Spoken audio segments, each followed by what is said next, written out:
আচ্ছা, তো আমাদের মিড টার্মের আগে এটাই লাস্ট ক্লাস।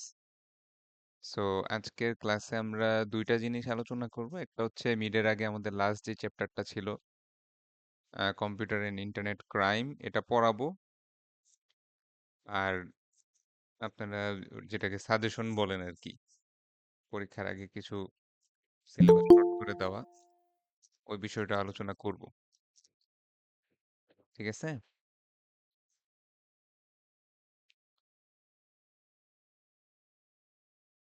তো একটু পড়ায় চলে যাই, তারপরে আমরা অন্যান্য বিষয়ে আলোচনা করব। আপনারা কুইজের, যারা যারা কুইজ দিছেন, নাম্বার কি সবাই পাইছেন?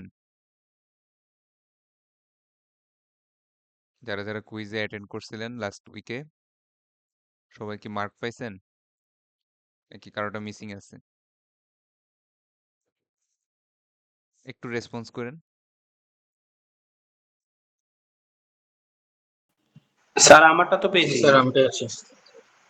আচ্ছা, তো কুইজের ব্যাপারে আমাদের সেকশন কোনটা?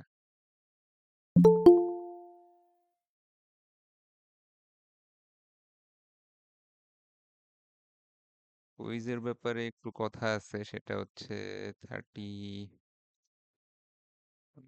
এখন কোনটা নিচ্ছি? F1 নাগর, না, এটা তো অনেক আগের।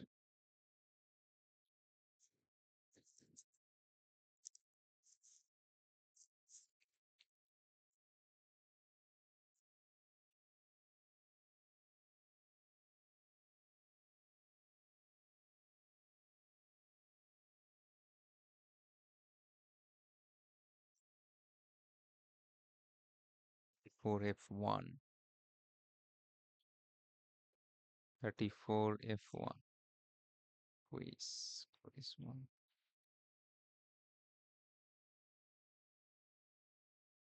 আমিনুল ইসলাম রাকিব স্যার মনে হয় পরে জয়েন করছেন।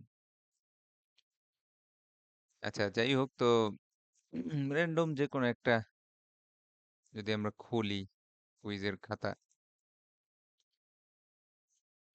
তো বিষয়টা হচ্ছে, যদিও আপনাদেরকে আমি বারবারই বলছি যে চেষ্টা করবেন একটু নিজের থেকে লেখার, হুম, কিন্তু অনেকেই আসলে চ্যাট জিপিটি থেকে অ্যান্সার দিছেন, এবং আমি প্রত্যেকের কুইজের যে অ্যান্সার, সেই আপনাদের যে রিপ্লাই, সেখানে দেখবেন যে একটা কমেন্ট লিখে রাখছি একদম লাস্টে। তো কমেন্টটা আরেকবার পড়ে শোনাই, কারণ এটা ইম্পর্টেন্ট। কমেন্টটা হচ্ছে, remember you have less than 30 minutes to answer each questions in mid term. আমি আপনাদের যেরকম কুইজ যেটা আপনাদেরকে দিছিলাম, সেটা হচ্ছে 30 মিনিট ছিল লেখার জন্য, 10 মিনিট ছিল আপলোড করার জন্য। আপনারা আরো 10 মিনিট পরে জমা দিছেন, টোটাল মনে করেন যে 40-50 মিনিট সময়, 1 ঘন্টা লাগে কেউ কেউ কুইজ দিছেন। তো বাস্তবতা হচ্ছে, যখন অ্যাকচুয়ালি এক্সামের হলে বসবেন, তখন একদম স্ট্রিক্ট 1.5 ঘন্টা সময় থাকবে। সো আপনি এক একটা প্রশ্ন অ্যান্সার দেওয়ার জন্য 25 মিনিটের বেশি সময় পাবেন না। 20 থেকে 25 মিনিটের মতো সময় পাওয়া যায়, 30 মিনিটস পাওয়া যায় না। So এই জিনিসটা মনে রাখবেন মাথায়, যে 30 মিনিট সময়ের বেশি কিন্তু আমরা অ্যাকচুয়াল এক্সাম হলে পাবো না। সো এখানে কুইজে যেই ধরনের মার্ক আসছে, ধরেন কথার কথা 7, 8, 9 যাই দিছেন না, পাইছেন না কেন, মার্কটা একেবারে খারাপ না। কিন্তু এই সেম লেভেল অফ ইনপুট যদি আমি ইয়াতে না পাই, মিড টার্মে না পাই, তাহলে কিন্তু একরকম স্কোর আসবে না। একই রকম লেখার কোয়ালিটি, একই রকম গ্রামার, এবং হ্যাঁ, একই রকম প্রেজেন্টেশন আমি যদি মিড টার্মে না পাই, তাহলে কিন্তু এর সেম নাম্বার আসবে না। So এখানে আমি লিখে দিছি যে if you can produce this quality of writing, আপনি যেরকম লিখছেন সেরকমই যদি মিড টার্মে আসে, you will get this quality of score, আপনি ওইরকম স্কোরই পাবেন, সমস্যা নাই। Otherwise do not expect the same score in the mid term where there is a strict time limit and no help from AI or book. So আপনি যদি actual mid টার্মের কথা চিন্তা করেন, মিড টার্ম পরীক্ষায় কিন্তু আমরা সেম লেভেল অফ টাইমটা পাবো না। যেরকম আপনারা বলতে গেলে ১ ঘন্টার কাছাকাছি সময় এই কুইজ দেওয়ার জন্য পাইছেন, সেটা কিন্তু অ্যাকচুয়ালি আমরা পাবো না। এবং সেখানে আমাদের হেল্প কোনো থাকবে না। কোনো এআই অথবা বুকেরও কোনো হেল্প থাকবে না। সো তখন কিন্তু স্যারদের অনেকেরই লেখার চেহারা বদলায় যাবে।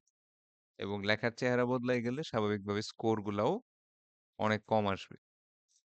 তো বিষয়টা অনেকবার বলার পরেও আম আপনারা তারপরেও বরাবরই ChatGPT থেকে উত্তর দিছেন।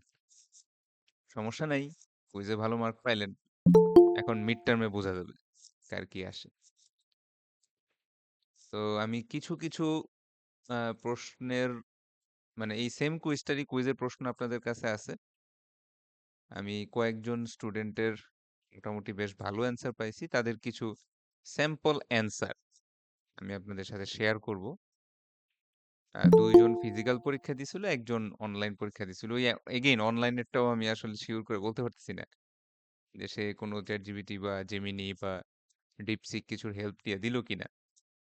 বাট এই ৩ টা উত্তর আমার পছন্দ হইছে। আমি মোটামুটি স্কোরও ভালোই দিছি তাদের। এগুলো আমি আপনাদের সাথে শেয়ার করে দেব। বুঝতে পারছি আমার কুইজের বিষয়টা স্যারদের? হ্যালো? জি স্যার। কুইজের কাহিনীটা বুঝছেন? আপনারা অধিকাংশই ChatGPT এর উত্তর দিয়েছেন। সো আমি নাম্বার কমাই নাই। মোটামুটি ৭, ৮, ৯ এরকম মার্ক অনেকেরই আসছে। কিন্তু এই লেভেলের লেখা কিন্তু মিড টার্মেও থাকা চাই। যদি থাকে তাহলে এরকমই নাম্বার আসবে ভালোই। ৮, ৯, ১০ করে আসবে। তো যদি না থাকে তাহলে কিন্তু নাম্বার উল্টা দিকে দৌড় দিবে। এবং সেখানে আপনি মোবাইল বের করবেন, সরাসরি এক্সপেল। হ্যাঁ, কারোটা দেখতে দেখতে চেষ্টা করবেন, সিট বদলাই দিবে। সেখানে কিন্তু অনেক স্ট্রিক্ট। এখানে যেরকম আমরা বাসায় বা অফিসে আমাদের সাথে সবকিছুই ছিল, সব ডিভাইস ছিল। সেরকম কমফোর্টেবল একটা এনভায়রনমেন্ট প্লাস টাইমও দিছি অনেক, প্রায় ৪০ মিনিট তো আমিই দিছি। প্লাস আপনারাও ১০-১৫ মিনিট সময় বেশি লিখছেন। এত সময় কিন্তু অ্যাকচুয়ালিটিতে পাওয়া যাবে না। সর্বোচ্চ ২০ থেকে ২৫ মিনিট সময় পাবেন। তো এই বিষয়টা একটু মাথায় রাখবেন, হুম? কারণ আপনাদের সাথে ওইভাবে তো আমার ফেস টু ফেস দেখা হয় না। জিনিসগুলো অনেক ক্ষেত্রে বুঝতে পারি না যে আপনাদের অবস্থা কি। হ্যাঁ?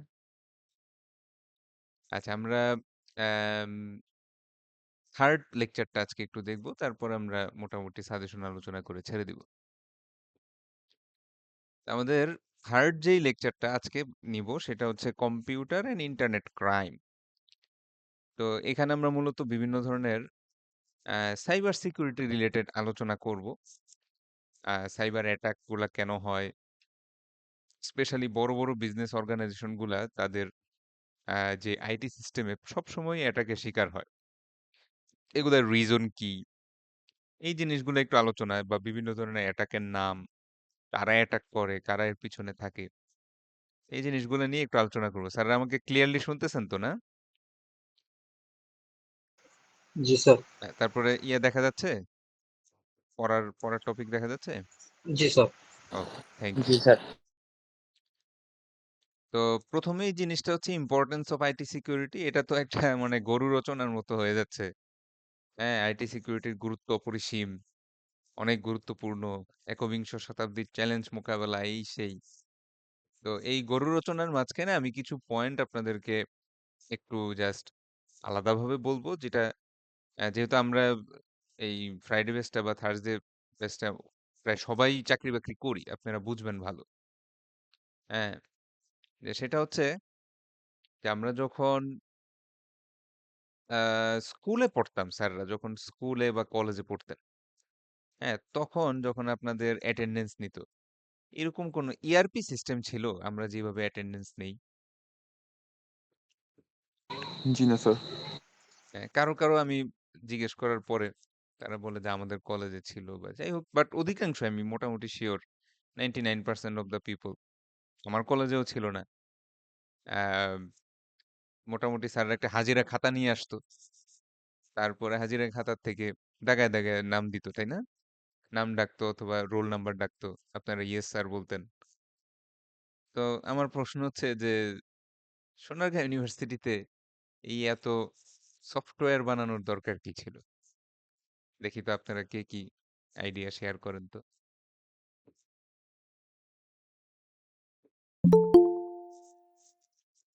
হুম।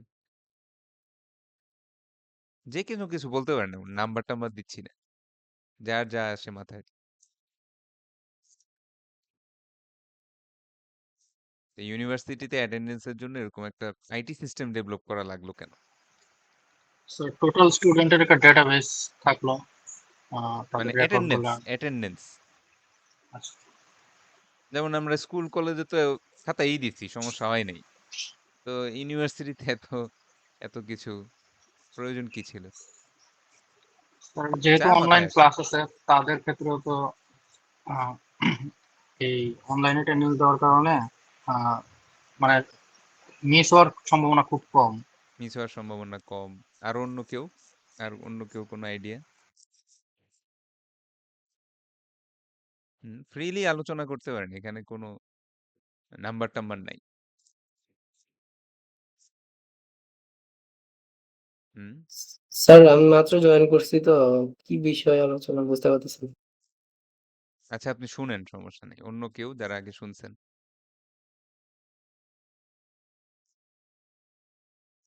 একটু পার্টিসিপেট করতে হবে, নাহলে কিন্তু ক্লাসটা অনেক বোরিং লাগবে। স্যার, ডিজিটালাইজেশন করা হয়েছে। কাগজের খাতার হ্যাসেল নাই, খাতা নিয়ে যেতে হয় না ক্লাসরুমে, হ্যাঁ, সেটাও ফোন একটা দিয়েই আছে। হ্যাঁ, সহজে দেওয়া যায়। যে স্যার মনে করেন সময়ের সাথে সব আপডেট হচ্ছে। সময়ের সাথে আপডেট হচ্ছে। আচ্ছা, বিভিন্ন ধরনের উত্তর পাইলাম, কিন্তু একটা মানে ইম্পর্টেন্ট অ্যান্সার, মানে যে মেইনলি যেটা আমি শুনতে চাচ্ছি সেটা হচ্ছে, স্যার আপনারা যখন স্কুল বা কলেজে পড়তেন তখন আপনাদের অ্যাটেন্ডেন্সে কোনো মার্ক ছিল না, ঠিক না স্যার? না? হুম। জি স্যার, এখন বুঝতে পারছি। অ্যাটেন্ডেন্সে আপনাদের কোনো মার্ক বা নাম্বার টাম্বার দিত না। এখন ইউনিভার্সিটিতে যেটা হচ্ছে যে আপনারা ধরেন 10টা 12টা ক্লাস হইলো, তার মধ্যে হ্যাঁ, অফ করে দিব, অফ করে দেন। আচ্ছা আচ্ছা, হ্যাঁ ঠিক আছে ঠিক আছে ঠিক আছে। আচ্ছা, তো যেটা বলতেছিলাম, আহ, যে ধরেন 10টা 12টা ক্লাস হইলো, তার মধ্যে আপনি 9টা ক্লাসে আসলেন। তো এখন আপনার একটা পার্সেন্টেজ ওয়াইজ একটা মার্ক আসবে, এবং এই মার্কটা আপনার প্রত্যেকটা কোর্সের গ্রেডের সাথে যোগ হবে, যেহেতু 10% মার্ক অ্যাটেন্ডেন্সে থাকে। তো মোটামুটি শিওর থাকেন যে আমি, কারণ আমার তো অনেকগুলা ক্লাস, তাই না? এখানে আমার যদি ক্লাস লিস্টটা দেখেন, হ্যাঁ হিউজ পরিমাণ ক্লাস, তার মধ্যে হিউজ পরিমাণ স্টুডেন্ট। এখানে 9টা দেখাচ্ছে, বাট অ্যাকচুয়ালিটিতে স্পেশাল স্পেশাল মিলে আর অনেকগুলা কোর্স থাকে। তো আপনারা মোটামুটি শিওর থাকেন যে 9টা সেকশনের এই প্রায় 200-300 স্টুডেন্টের নাম্বার দেওয়ার সময় আমি কোনো না কোনো স্টুডেন্টের একটা মিস্টেক হইতই। বুঝতে পারছেন? কারো না কারো একটা মিস্টেক আমি করেই ফেলতাম, চাই কি না চাই, ঠিক না? জি স্যার। হ্যাঁ, তার মানে ক্যালকুলেশনটা যদি হাতে করতাম তখন ভুল হওয়ার প্রবাবিলিটি বেশি। এবং মূলত এই কারণেই আমাদের দেখা যাচ্ছে স্মল বা মিডিয়াম লেভেলের ব্যবসাগুলা, যেগুলার হিসাবে তারা কাগজে কলমেও কাজ করতে পারে, বাট তারপরেও কেন তারা আইটি সিস্টেমে চলে আসে, বা আমাদের ইউনিভার্সিটি তো মানে রিলেটিভলি বড় হইলেও, স্টুডেন্ট সংখ্যা অনেক হলেও ওরকমও মানে এত বড় না, লাইক নর্থ সাউথ বা ব্র্যাক, যাদের প্রায় 25-30 হাজার স্টুডেন্ট একসাথে থাকে, সেরকম বড় না হলেও আমাদেরও কিন্তু একটা হিউজ পরিমাণ প্রেসার পড়ে। এক একটা ক্লাসে 50-60 জন স্টুডেন্ট থাকে, তাদের দেখা যাচ্ছে যে তাদের প্রত্যেকটা জিনিসের ক্যালকুলেশন, তাদের গ্রেড, এবং প্রত্যেকটা সেমিস্টার গ্রেড আবার হিসাব করে একটা সিজিপিএ, আপনাদের টাকা পয়সার হিসাব, এই এত হিসাবের মধ্যে কিছু না কিছু একটা মিস্টেক হয়ে যেতে পারে। যার কারণে মোটামুটি সব বিজনেস অর্গানাইজেশনই আজকে না, প্রায় আরো ধরেন 30-40-50 বছর আগে থেকেই তারা আইটি সিস্টেম ডেভেলপ করছে তাদের দৈনন্দিন কাজগুলো করার জন্য। আইটি সিস্টেম কিন্তু বাধ্যতামূলক নাই, কাজগুলো হাতে কলমে কাগজেও করা সম্ভব। কিন্তু আইটি সিস্টেমের সুবিধা হচ্ছে, যেহেতু জিনিসগুলো প্রোগ্রামিং করে করা, সেহেতু মিস্টেক হওয়ার সম্ভাবনা বেশ কিছুটা কম। বুঝতে পারছি? তো এখন কোম্পানিগুলা তাদের কনফিডেন্সিয়াল যে বিজনেস ডেটা, ওহ সালাম আলাইকুম স্যার, কি অবস্থা? শরীর কেমন? শরীর কেমন এখন? হ্যাঁ, শুরু 10টা পর্যন্ত। আচ্ছা নেন, সমস্যা নেই। এটা হচ্ছে 34 F1 এটি। আচ্ছা, নাম কি ওনার? হ্যাঁ, স্ট্যাটিস্টিক্স লাস্ট সেমিস্টারে করি নাই। এই কি জানি নাম, কি কর্মকার জানি নাম ছেলেটা। সাগর। ও কি পরীক্ষা দিবে ইয়েতে সোনারগাঁও?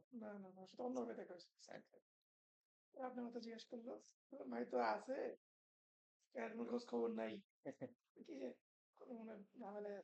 না লাস্ট সেমিস্টার করতেই পারিনি বিশেষ করে তো। মার্ক ভালো ছিল কিন্তু কন্টিনিউ করতে পারি। যেদিনই যাবো সেদিনই কোনো না কোনো একটা কাজ করে গেছি। এবং এমন কাজ যে না বলা যাবে না। হয় ব্যবসার কাজ নাহলে অফিসের কাজ। কিছু একটা কাজ করে গেছি। মার্ক ভালোই ছিল কিন্তু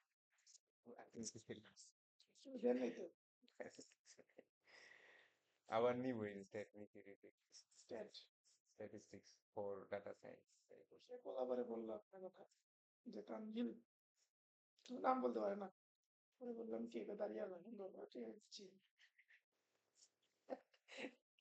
ধরা খেয়ে গেলাম না?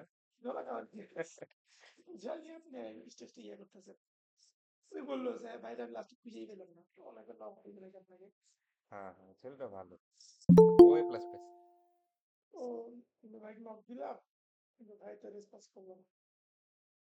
আমারই দোষ আসলে, সত্যি কথা আমারই দোষ, ওর দোষ না। দেখ, ওই রিটেক খাইছি আর কি। Huge।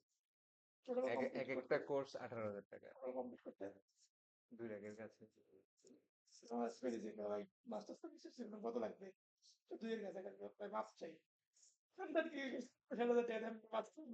এত কম। আপনি কুয়েট যেই এডুকেশন নিছেন এটা যদি টাকা দিয়ে হিসাব করেন 20 লাখ টাকার কাছে। ওই টাকা তো আপনি দেন নাই কিন্তু। না, তারপরও নিছেন তো, পড়ছেন তো। কে নিচ্ছে?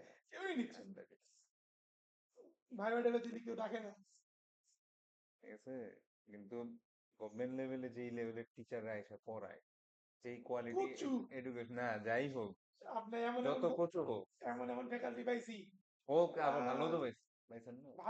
তাহলে অধিকাংশই বাইরে থেকে পড়াশোনা পিএইচডি বা এরকম আছে।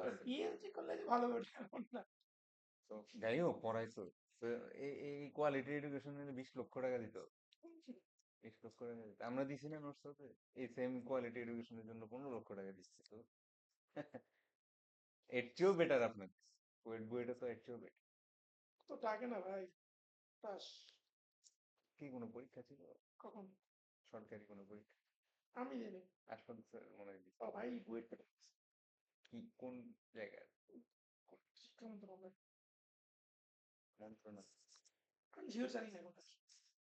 আমার তো বিসিসির পরীক্ষাটা দিয়ে দিছে 18 তারিখ, শনিবার। পরীক্ষা টরীক্ষা আছে।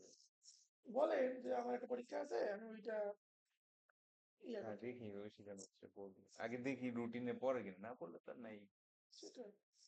যদি পড়া যায় তখন লিখবে।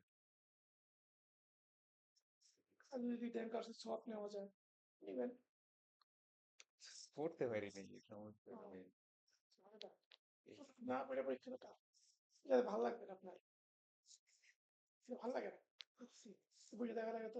বিরক্ত লাগে।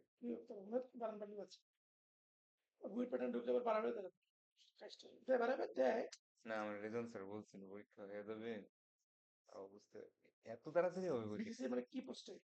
Programmer assistant. ওরাই নিবে।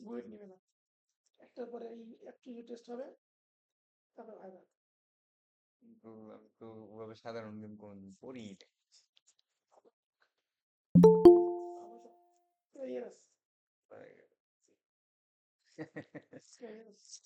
একটু পরেনি তো 2 মাস।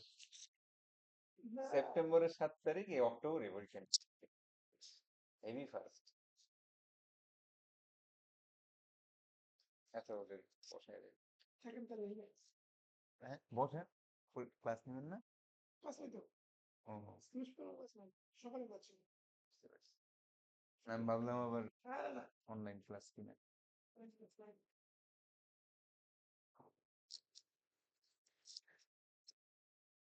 আসসালামু আলাইকুম। সরি একটু ইন্টারাপ্ট হলো। আম সো আমাদের কনফিডেন্সিয়াল বিজনেস ডেটা বলতে যেটা বোঝাচ্ছে যে ব্যবসা প্রতিষ্ঠানের যেই ইয়াগুলা, ব্যবসা প্রতিষ্ঠানের যেই সিক্রেট ইনফরমেশন গুলা যেগুলাকে আমরা এর আগের কুইজের সময় আপনারা পড়ছিলেন ট্রেড সিক্রেট। এমন কিছু ইনফরমেশন যেটা ডেভেলপ করতে বেশ পরিমাণ খরচ এবং সময় আহ, একটা কোম্পানি স্পেন্ড করছে, এবং এই ইনফরমেশনটা যদি কোনো অপোনেন্ট কোনো ব্র্যান্ড বা অপোনেন্ট কোনো কোম্পানি পেয়ে যায়, তখন তার একটা সিগনিফিকেন্ট অফ অ্যামাউন্ট খরচ, মানে ক্ষতি হবে। হুম একটা বেশ বড় ধরনের ক্ষতি হবে। যেমন স্যাররা চিন্তা করেন তো যে এই ধরেন এখন আইফোন কয়দিন আগে তো 17 বের হইলো, তাই না? আইফোন 17 কয়দিন আগে আসলো না? জি। তো দেখবেন যে আইফোন 17 তো তারা রিলিজ করছে, কিন্তু আইফোন 18 এইটারও কাছাকাছি প্রায় 60 থেকে 70% তাদের রিসার্চ শেষ। কথা বুঝছেন? যেটা রিলিজ করছে এটা তো দিছেই, বাট ওটারও বেশ কিছু ফিচার অলরেডি ডেভেলপ করা শেষ, বাট হয়তো পুরোপুরি কমপ্লিট হয় নাই। তো এখন চিন্তা করে দেখেন তো, ওইটা রিলিজ হওয়ার আগেই তাদের যেই সিক্রেট ইনফরমেশন গুলা, সিক্রেট ফিচার গুলা বা নতুন নিউ ফিচার যেটা দিয়ে তারা সামনের বছর ব্যবসা করবে, সেই ফিচার গুলা যেই কম্পিউটারে সেভ করা আছে, সেটা যদি সামহাউ কোনো অ্যাটাকের শিকার হয়, তাহলে এটা আইফোনের জন্য একটা হিউজ লস হবে না? তাহলে বেশ হ্যাঁ, অন্য কোনো জি। কোম্পানি সেম ফিচারটা নকল করতে পারবে, যেই ফিচারটা হয়তো আইফোন সামনের বছর মানুষকে ইন্ট্রোডিউস করতে চাইছিল, সেটা দেখা যাচ্ছে যে কথার কথায় Xiaomi নিয়ে আসলো। তখন কিন্তু তাদের হিউজ অ্যামাউন্ট অফ ক্ষতি হওয়ার সম্ভাবনা থাকে। তো আধুনিক যুগ হওয়ার কারণে যেহেতু সব জিনিসই ডিজিটালি স্টোর করা হয়, ইনফরমেশন বা বিজনেস ডেটা গুলাও আমরা কনফিডেন্সিয়াল ডাটা গুলাও আমাদের বিভিন্ন ডিজিটাল স্টোরেজেই রাখতেছি। এখন এই কম্পিউটার গুলা যদি কোনোভাবে অ্যাটাকের শিকার হয়, তখন কিন্তু হিউজ অ্যামাউন্ট অফ বিজনেসের ক্ষতি হতে পারে। বুঝতে পারছি?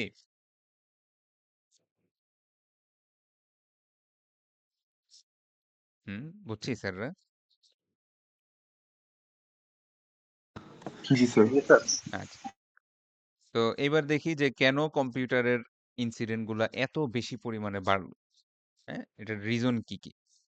তো এখানে অনেকগুলা রিজন লেখা আছে, এগুলা আম, আমি একটু শর্টে বলে যাই, কারণ মিডের জন্য বেশি গুরুত্বপূর্ণ জিনিসগুলো একটু পরে আছে। প্রথম কথা হচ্ছে যেটা, সেটা ওরা বলতেছে যে number of entry points expands continuously as more and more devices are being connected to the business IT network. এবং এখানে ক্লাউড কম্পিউটিং এবং ভার্চুয়ালাইজেশন সফটওয়্যারের ইউজের কথা বলা হচ্ছে, যে এইগুলো ইউজ করার কারণে ভালনারেবিলিটি বা দুর্বলতা বেড়ে যাচ্ছে। তো এই কথাটার মিনিং যেটা বা আম, সোজা বাংলায় যেটা ব্যাখ্যা স্যার, সেটা হচ্ছে যে এক সময় এরকম ঘরে ঘরে কম্পিউটার এই ব্যাপারটা কিন্তু ছিল না। বুঝছি স্যাররা। আমি যখন ছোট ছিলাম তখন ওরকম বলতে গেলে যে মানে বাসায় কম্পিউটার আছে, এটা এক ধরনের একটা বড়লোকি ব্যাপার ছিল। আপনাদের কি এর এর মনে আছে এরকম যে আমরা যখন ছোট ছিলাম তখন অধিকাংশরই বাসায় কিন্তু পিসি বা ল্যাপটপ এগুলো ছিল না? হ্যাঁ, তাদের মনে আছে না? এই ধরেন জি স্যার। আর্লি 2000 এর কথা, 2000 বা 2001-2 সালের কথা। তো সেই সময় কিছু দেখা যেত, কিছু রিচ কিড, হ্যাঁ, মানে বড়লোক বাচ্চা, এরা ছাড়া ওইভাবে বাসায় কারোই পিসি টিসি ছিল না। আমরা তাদের বাসায় যাইতাম কম্পিউটারে গেমস খেলতে। তো তখন আসলে মানুষের কম্পিউটারের অ্যাক্সেসটা মূলত অফিসেই ছিল। তার মানে আপনার অফিসের যে কাজ, সেটা করার জন্য অফিসেই শুধুমাত্র আপনার কম্পিউটার ছিল। বুঝতে পারছি স্যাররা?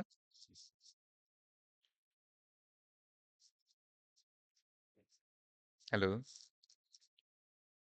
জি স্যার, বুঝতে হ্যাঁ, পারছি। হ্যাঁ। তো এখন বর্তমানে কাহিনীটা কি? এখন হচ্ছে আমাদের প্রচুর পরিমাণ ইলেকট্রনিক ডিভাইস আমরা ব্যবহার করি। যেগুলা নেটওয়ার্ক কানেক্টিভিটি আছে। আমাদের মোবাইল ফোনগুলা, আমাদের ল্যাপটপগুলা, ট্যাবগুলা এগুলা দিয়ে কিন্তু আমরা অফিসের প্রফেশনাল অনেক কাজ করি। এবং আপনাদের অনেককেই অফিস থেকেই ল্যাপটপ দেয় যাতে আপনি বাসায় গিয়েও বাকি কাজগুলা করে আসতে পারেন। তো আম এই যে এত বেশি পরিমাণ ডিভাইস অফিসের নেটওয়ার্কে কানেক্টেড হয়। এই কানেক্টিভিটি গুলার জন্য একটা নেটওয়ার্ক ভালনারেবিলিটি আসতে পারে। যেমন কথার কথা অফিসের মধ্যে ১৫০ কম্পিউটার আছে। আপনি চাইলে এটা কন্ট্রোল করতে পারেন যে এই ১৫০ কম্পিউটারে যাতে কোনো ভাইরাস অ্যাটাক না হয় বা এই ১৫০ কম্পিউটারের কথার কথা অ্যান্টিভাইরাসের আপডেট গুলা যাতে রেগুলার থাকে। এটাও তো আপনি কন্ট্রোল করতে পারেন। কিন্তু এই এত অসংখ্য এমপ্লয়ি তাদের যে ২ টা করে ফোন, ১ টা করে ল্যাপটপ এবং সেগুলাকে অ্যাক্সেস দেওয়া আর এই ডিভাইস গুলার সিকিউরিটি লেভেল কিন্তু একেকজনের একেক রকম। আমি হয়তো একটা কম্পিউটারের একটা গ্যারান্টি দিতে পারলাম যে ঠিক আছে এটার মধ্যে অ্যান্টিভাইরাস ইনস্টল করা আছে বা উইন্ডোজ আপডেট দেওয়া আছে। কিন্তু কোন একজন ইউজার সে অফিসের কাজেই তার মোবাইল ফোনটা ইউজ করে এবং কম্পিউটার আ যেটা হচ্ছে যে প্রাইভেট নেটওয়ার্কে কানেক্টেড হয় তার মোবাইল ফোন দিয়ে।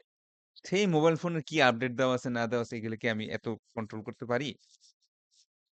হুম? না স্যার। এত কন্ট্রোল করা যায় না। সো যার কারণে ভালনারেবিলিটি বেড়ে যায়। কারণ যখন অ্যাটাকটা আসে নেটওয়ার্কের মধ্যে যেই ডিভাইসটার মধ্যে দুর্বলতা আছে সেই ডিভাইসটা ধরেই ওরা নেটওয়ার্কের অ্যাক্সেসটা নেওয়ার চেষ্টা করে এবং পেয়েও যায়। কথা বুঝতে পারছি? তো এটা একটা জিনিস।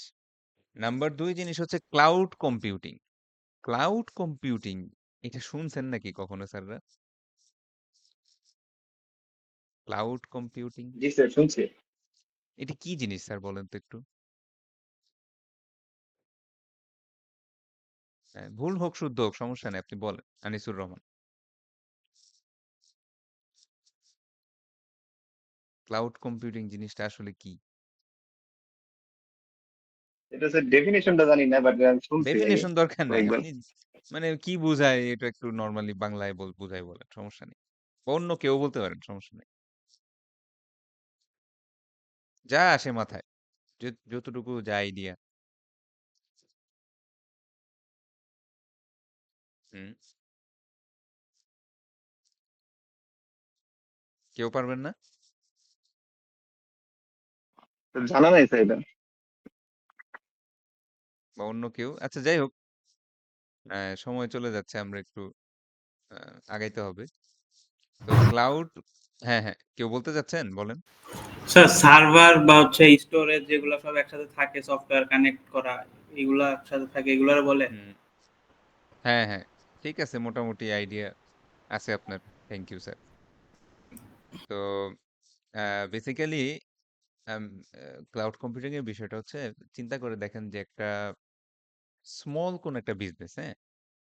তাদের আ কিছু সিকিউর ডেটা স্টোরেজ, কিছু সার্ভার নিড, হইতে পারে তাদের একটা ওয়েব অ্যাপ্লিকেশন আছে, হইতে পারে তাদের একটা ইআরপি সিস্টেম আছে। তো এইসব কাজের জন্য তারা কিছু সার্ভার সেটআপ করতে চাচ্ছে।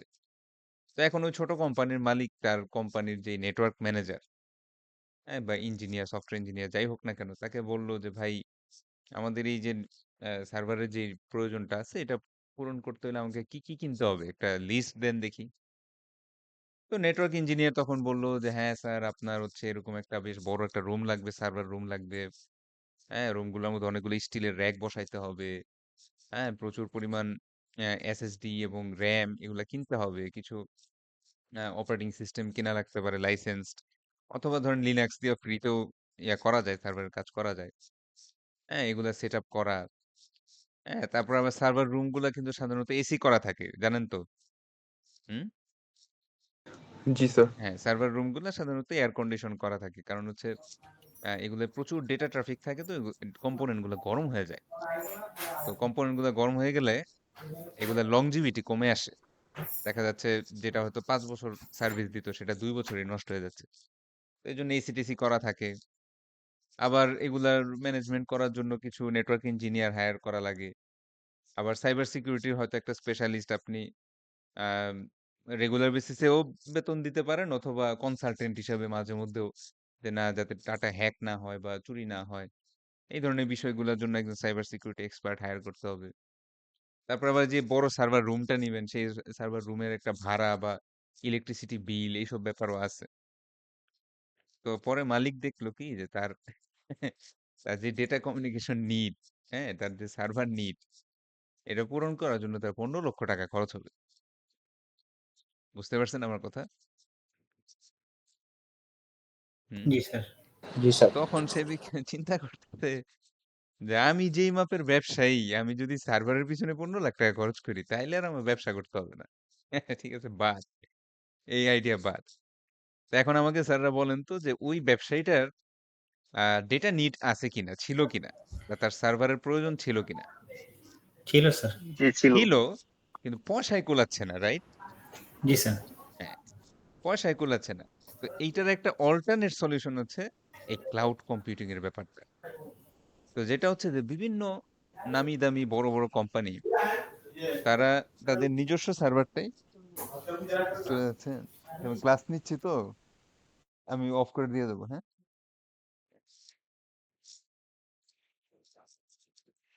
আচ্ছা, যাই হোক, যেটা বলতেছিলাম যে বিভিন্ন নামি দামি কোম্পানিগুলা যে তাদের নিজস্ব কাজে যে সার্ভারগুলা ইউজ করে সেই সার্ভারেরই একটা অংশ আপনাকে ভাড়া দেয়। বুঝতে পারছি? অর্থাৎ সেম থিং। এই যে এয়ার কন্ডিশন রুম, নাম ভালো ভালো এসএসডি, ভালো ভালো র্যাম, সিকিউরিটি যে ব্যাপারটা, সাইবার সিকিউরিটি যে ব্যাপারটা, কোয়ালিফাইড, হাইলি কোয়ালিফাইড, বিশ্বের সবচেয়ে সেরা নেটওয়ার্ক ইঞ্জিনিয়ারদের হায়ার করা, এবং সব ব্যাপারগুলাই ওখানে মেনটেন হবে। কিন্তু হবে কি, আপনি যতটুকু লাগে ততটুকু পারপাসে ইউজ করবেন, ওটুকু ভাড়া দিবেন। বুঝতে পারছেন? হুম। জি স্যার, হ্যাঁ। বুঝতে পারছি। সো এই ধরনের বেশ কিছু জিনিসের আমরা কিন্তু নাম জানি অলরেডি। আমরা AWS এর নাম শুনছি না? তারপর মাইক্রোসফট অ্যাজুরে এগুলোর নাম শুনছি না? বা গুগল ক্লাউড এসব সার্ভিসের নাম শুনছি না? জি স্যার, শুনছি। হ্যাঁ। তো ওরা করে কি যে ওরা হচ্ছে এই যে আহ, ছোট পারপাস, হ্যাঁ, মানে সার্ভারের নিড তাদের লাগে কিন্তু এত খরচ করা তাদের সামর্থ্য নাই। ফিজিক্যালি একটা সার্ভার সেট করার মতো তাদের পয়সা নেই। এই ধরনের কোম্পানি বা অর্গানাইজেশন গুলোর জন্য তারা নিজেদের সার্ভার ভাড়া দেয়। বুঝতে পারছি? এবং ভাড়ার শর্তটা কিরকম, আপনি যতটুকু ইউজ করবেন ততটুকু ভাড়া দিবেন। আপনি যদি বেশি ইউজ করতে চান বেশি ভাড়া দিবেন, আপনি যদি কম ইউজ করতে চান কম ভাড়া দিবেন। তখন দেখা যাচ্ছে ওই লোকটা যার 15 লাখ টাকা খরচ করার সামর্থ্য নাই, সে দেখা যাচ্ছে মাসে হয়তো $100 বা $200, মানে লাইক 10 থেকে 15 হাজার টাকাই তার কাজটা করে ফেলতে পারে। এই আইডিয়াটাই হচ্ছে ক্লাউড কম্পিউটিং এর আইডিয়া। তার মানে আমার ডেটাগুলো আমি ইন্টারনেটের মাধ্যমে আপলোড করে দিব, এবং সেটা গুগল ক্লাউড বা অ্যামাজনের কোনো একটা সার্ভারে সেটা থাকবে, এবং সেই সার্ভিস আমি যেই ধরনের সার্ভিস ইউজ করতে চাই, সেটা যদি ওয়েব সার্ভিস হয়ে থাকে, অর্থাৎ আপনি যদি একটা ওয়েব অ্যাপ্লিকেশন অ্যামাজনের থ্রুতে হোস্টিং করেন, সমস্যা নাই, থাকবে, এটা হোস্টেড থাকবে এবং খুব পাওয়ারফুল সার্ভিস আপনি পাবেন। আর লাখ দশেক লোক একসাথে ঢুকলেও আপনার সার্ভারে প্রেসার পড়বে না, কারণ ওদের ওই কোয়ালিটির সার্ভার সেট আপ করা আছে, সে আপনাকে ভাড়া দিচ্ছে। কথাটা কি বুঝতে পারছি এবার? ক্লাউড কম্পিউটিং কি জিনিস? জি স্যার, বুঝতে পারছি। ও, জি স্যার, বুঝতে পারছি। আচ্ছা, তারপরে আরো কিছু জিনিস দেখি যে কেন আইটি ইনসিডেন্ট গুলো এত বেশি পরিমাণে বাড়লো। এক্সপ্লয়েট, এই একটা ওয়ার্ড, এক্সপ্লয়েট। তো এক্সপ্লয়েট এটা একটা professional word. Exploit is the attack on information systems taking advantage of particular system vulnerability. তো এই স্যাররা ওয়ার্ডপ্রেসের নাম শুনছেন কখনো? ওয়ার্ডপ্রেস কেউ ইউজ করেন? জি স্যার, হুম, স্যার নাম ইউজ করেন শুনছি স্যার, ওয়ার্ডপ্রেস? ইউজ করি নাই। না স্যার, ওয়েবসাইট ডিজাইনের জন্য ইউজ করা হয়। হ্যাঁ, মূলত ওয়েবসাইট ডিজাইনের জন্য ব্যবহার করে। তো ওয়ার্ডপ্রেসের আইডিয়াটা হচ্ছে যে যারা এই এত প্রোগ্রামিং পারে না, হ্যাঁ, বা সিএসি ব্যাকগ্রাউন্ড না, তারাও যাতে নিজের ওয়েবসাইট নিজে বানাইতে পারে। তো এই জন্য তারা করে কি, মূলত ওয়ার্ডপ্রেস যারা ইউজ করে তারা তো জানেনই যে এখানে কোনো কোড করা লাগে না। এখানে হচ্ছে বিভিন্ন ডিজাইন বা থিম থাকে, সেই যেখান থেকে যেই থিম পছন্দ আপনার ওটা নিবেন, এবং সেটা আপনি কাস্টমাইজ করতে পারবেন আপনার নিজের এই ছবিটা পছন্দ হইলো না, অন্য একটা ছবি দিলেন বা এটা একটু বড় করা দরকার, বড় করলেন। এটা কালার চেঞ্জ করা দরকার, কালার চেঞ্জ করলেন। লেখার ফন্ট চেঞ্জ করতে মন চাইলো করে দিলেন। মানে কোন কথাই আপনার কোন জায়গায় কোন কোড করা লাগতেছে না। বুঝতে পারছি? আবার ধরেন একটা কোন ব্যাকএন্ড ফিচার এপ্লাই করতে হবে, প্লাগইন জাস্ট খালি লাগায় দিলেই হলো। ঠিক আছে? শুধু প্লাগইন গুলা কতগুলা অ্যা এই প্রজেক্টের সাথে এড করে দিলেই ওই ফিচারটা চলে আসবে। আপনার এক লাইন কোডেরও দরকার নেই। তো এটার সুবিধা হচ্ছে খুব ফাস্টার ডেভেলপমেন্ট। হ্যাঁ? দেখা যাচ্ছে যে ইভেন যারা প্রোগ্রামার তারাও এটা ইউজ করে এই কারণে যে খুব দ্রুত একটা প্রজেক্ট দাঁড়া করানো যায়। খুব স্পিডে ডেলিভারি করা যায়। ঠিক না স্যাররা? দেখা যাচ্ছে যে আপনি একটা জি প্রজেক্ট স্যার। হয়তো কোড করে করতে আপনার ১ মাস লাগতো। এটা ৭ দিনের মধ্যে আপনি কাস্টমারকে দিয়ে দিতে পারতেছেন। এইজন্যই ওয়ার্ডপ্রেস বা শপিফাই এই জিনিসগুলা খুব জনপ্রিয়। তো সমস্যা হচ্ছে স্যার ওয়ার্ডপ্রেস এর ভিতরের যে কোড, অ্যাকচুয়ালি প্লাগইন এর মধ্যে যে কোডগুলা লেখা কিংবা অ্যাকচুয়ালি তাদের থিম গুলার মধ্যে যে ফ্রন্ট এন্ড কোড গুলা লেখা এবং তাদের দুজনের মধ্যে যে কানেকশন কোড গুলা লেখা, হ্যাঁ? ফ্রন্ট এন্ড এবং ব্যাক এন্ড এর মধ্যে এই কোড গুলা নিয়ে অধিকাংশ ইউজারের কোনো আইডিয়া নেই। তারা খালি কি পারে কাস্টমাইজেশন। তারা অনেকটা আর্টিস্ট টাইপের, হ্যাঁ? সুন্দর করে ডিজাইন করে এবং তাদের কাস্টমারদেরকে প্রোভাইড করে। সমস্যা হচ্ছে এই ভিতরের কোড গুলার মধ্যে যদি কোনো ইস্যু থাকে, লাইক কোনো সিকিউরিটি ইস্যু থাকে বা কোনো সিকিউরিটি ভালনারেবিলিটি থাকে, সেইটা কিন্তু ওই ইউজাররা জানেই না। ঠিক না স্যাররা? জি স্যার। হ্যাঁ। এইটার জন্য যেটা হবে যে আপনি দেখবেন যে এটাকে আমরা বলতেছি এক্সপ্লয়েট। অর্থাৎ এমন কোন এমন কোন সিস্টেম যেটা সিস্টেমের ভিতরের ভালনারেবিলিটি ইউজ ধরে অ্যাটাক করা হয় এবং ইউজাররা ওই বিষয়ে কিছুই জানে না। সেই জিনিসটাকে আমরা বলতেছি হচ্ছে এক্সপ্লয়েট। তাইলে এখন চিন্তা করবেন যে আপনার ধরেন কোন একটা পার্টিকুলার ওয়ার্ডপ্রেস এর ভার্সনে কোন একটা সমস্যা ছিল সেটা ইঞ্জিনিয়ারের ওভারলুক হয়ে যাওয়ার কারণে হইতে পারে, তার নলেজ কম থাকার কারণে হইতে পারে। অথবা হয়তো সাইবার সিকিউরিটি অতটা মেজারমেন্ট নেয় নাই বা ওইরকম স্পেশালিস্টের সাথে অতটা কনসাল্ট করে নাই প্লাগইন ডেভেলপমেন্টের সময়। রয়ে গেছে, তার সমস্যাটা রয়ে গেছে। আপনি দেখবেন যে আপনার ১০ টা কাস্টমারেরই সেম স্টাইলে প্রজেক্ট গুলা ফল করতেছে। আপনি ১০ জনকে প্রজেক্ট দিছিলেন, প্রত্যেকেরই একই ওয়েতে হ্যাক হয়ে গেছে ওয়েবসাইট বা ডেটা ব্রিচ হয়ে গেছে। কথা বুঝছেন?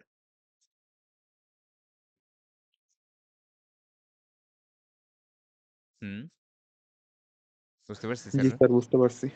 ওকে। তাহলে এটাকে আমরা কি বলবো? এক্সপ্লয়েট বলেন আমার সাথে। X exploit. এক্সপ্লয়েট। তাহলে এই এক্সপ্লয়েট কিছুদিনের মধ্যেই ধরা পড়ে এবং সফটওয়্যার ইঞ্জিনিয়াররা নতুন আপডেট নিয়ে আসে। সেই আপডেট গুলাকে আমরা বলি প্যাচ। সো প্যাচ হচ্ছে a fix to the discovered vulnerability. যখন ইঞ্জিনিয়াররা অ্যাকচুয়ালি বুঝতে পারে, ওহো! আমাদের তো কোডে এই বিষয়টা হ্যান্ডেল করা হয় নাই এবং এটা সুযোগ নিচ্ছে সাইবার টেররিস্টরা বা সাইবার অ্যাটাকাররা এটা সুযোগ নিচ্ছে। তখন তারা এটার একটা আপডেট পাঠায়। আপনাদের কম্পিউটারে বা মোবাইলে অনেক সময় আপডেট প্যাচ আসে না? সিকিউরিটি আপডেটস আসে না? হুম? মোবাইল ফোনে আসে না এরকম যে ধরেন কথার কথা অক্টোবর মাসে জি স্যার, আছে বিভিন্ন হ্যাঁ? সফটওয়্যারের মধ্যে আছে এরকম। বাগস, বিভিন্ন অ্যাপ বা ইস্যুস সফটওয়্যারের মধ্যে। হ্যাঁ, তো এগুলাই হচ্ছে সফটওয়্যার প্যাচ। তার মানে কি এই প্যাচটা আসার আগেও কিছু প্রবলেম আপনার এই অ্যাপসটার মধ্যে ছিল। এই অ্যাপস গুলা সে ঠিক করে আবার পরের মাসে পাঠাইছে। বুঝতে পারছি? তার আগের মাসেও আপনি অ্যাটাকের শিকার হইতে পারতেন। বাট সেটা তারা ডিসকভার করে ঠিক করে আবার আপডেট পাঠাইছে। জিরো ডে অ্যাটাক কি জিনিস? জিরো ডে অ্যাটাক হচ্ছে exploit happening before the vulnerability is discovered. এই প্যাচ আসার আগেই যদি অ্যাটাক হয় তখন সেটাকে আমরা বলি জিরো ডে অ্যাটাক। সেক্ষেত্রে আসলে ইউজারের করার তেমন কিছু থাকে না। কারণ ইউজার তো প্রোগ্রামিং পারে না। সে তো কিছুই বুঝে না এগুলার। ভিতরে কি লেখা আছে না লেখা আছে এগুলো সে বুঝবে। সে অ্যাটাকের শিকার হয়েই যাবে। তার ইম্পোর্টেন্ট ইনফরমেশন ডেটা সব চলে যাবে। আচ্ছা, এখন হচ্ছে মিডের জন্য যেটা একটু বেশি গুরুত্বপূর্ণ, টাইপস অফ এক্সপ্লয়েটস, বিভিন্ন ধরনের এক্সপ্লয়েট বা বিভিন্ন ধরনের অ্যাটাক গুলা। তো এগুলো আপনারা অনেক কিছুই আগে থেকেই জানেন। Virus, worms, trojan horse, um uh distributed denial of service এগুলোর সাথে আপনারা আগেই পরিচিত। তারপরেও আমি একটু করে ব্যাখ্যা করে যাই। ১ম কথা হচ্ছে ভাইরাস। ভাইরাস একটা ক্ষতিকর কম্পিউটার প্রোগ্রাম। আ এগুলা হচ্ছে বিভিন্ন ধরনের অটোমেটেড স্ক্রিপ্ট। অর্থাৎ এই জিনিসগুলা সাধারণত আপনার নিজের ইনস্টল করা লাগে না। এটা অটোমেটিক্যালি স্ক্রিপ্ট গুলো আপনার কম্পিউটারে রান হয়। এবং ভাইরাস আসে কিভাবে? ভাইরাস আসে বিভিন্ন আনট্রাস্টেড বিভিন্ন ওয়েবসাইট। ধরেন কথার কথা একটা মুভি নামাইলেন কোথাও থেকে বা একটা গেমস নামাইলেন কোথাও থেকে। বাট খুব একটা পপুলার মানে না বা শেইডি একটা ওয়েবসাইট, হ্যাঁ? ওয়েবসাইটটার সিকিউরিটি ফিচার অত স্ট্রং না। সেগুলোর সাথে ভাইরাসগুলো পেলোড আকারে চলে আসে আপনার কম্পিউটারে। আমরা অনেক সময় দেখি যে ইনফেক্টেড কম্পিউটারে যদি আমার ইউএসবি ড্রাইভটা ঢুকাই, তখন সেই ইউএসবি ড্রাইভে অটোমেটিক্যালি পেলোড গুলা চলে যায়। তখন সেটা যদি আবার আরেকটা কম্পিউটারে ঢুকে, সেই কম্পিউটারও ভাইরাস অ্যাটাকে সম্মুখীন হয়। সো আ ভাইরাসের মূল কাজ কি? মূল কাজ হচ্ছে আপনার নানানভাবে আপনার আপনার ডিস্টার্ব করা বা ক্ষতি করা। ভাইরাস অ্যাটাক হলে অনেক সময় দেখব যেমন আমার এখানে একটা মাউসের কার্সর দেখা যাচ্ছে। কার্সরটা বিরাট বড় হয়ে গেল। হয়তো ইন্টারনেট এই এনআইসি নেটওয়ার্ক ইন্টারফেস কার্ডটা ইউজ করা বন্ধ হয়ে যায়। অথবা দেখা যাচ্ছে অনেক ক্ষেত্রে মাইক্রোফোন চলে যায়, অনেক ক্ষেত্রে কিবোর্ড চলে যায়। পিসি অত্যাধিক স্লো হয়ে যায়। অন্যান্য সময়ের তুলনায় বেশি স্লো থাকে। তো এগুলা দেখলে আমরা বুঝি যে মোটামুটি ভাইরাসের অ্যাটাক হইছে। এটা আমাদেরকে আবার অ্যান্টিভাইরাস বিভিন্ন সফটওয়্যার দিয়ে চেক করতে হবে।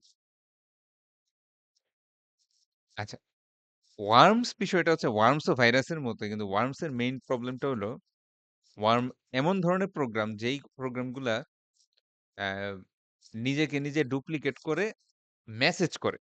তার মানে ওয়ার্ম হবে কি? যেমন আমার কম্পিউটারে যদি ওয়ার্ম আসে, আমার এই WhatsApp বা বিভিন্ন যেইসব ইয়াগুলো আমরা ইউজ করি, সে এই ওগুলার মধ্যেও নিজেদের কপি পাঠাবে। কথা বুঝছেন? তার মানে WhatsApp এ আমার সমস্ত কনট্যাক্টের কাছে সে এই ভাইরাসটা মেইল করবে বা এসএমএস করবে। বুঝতে পারছেন?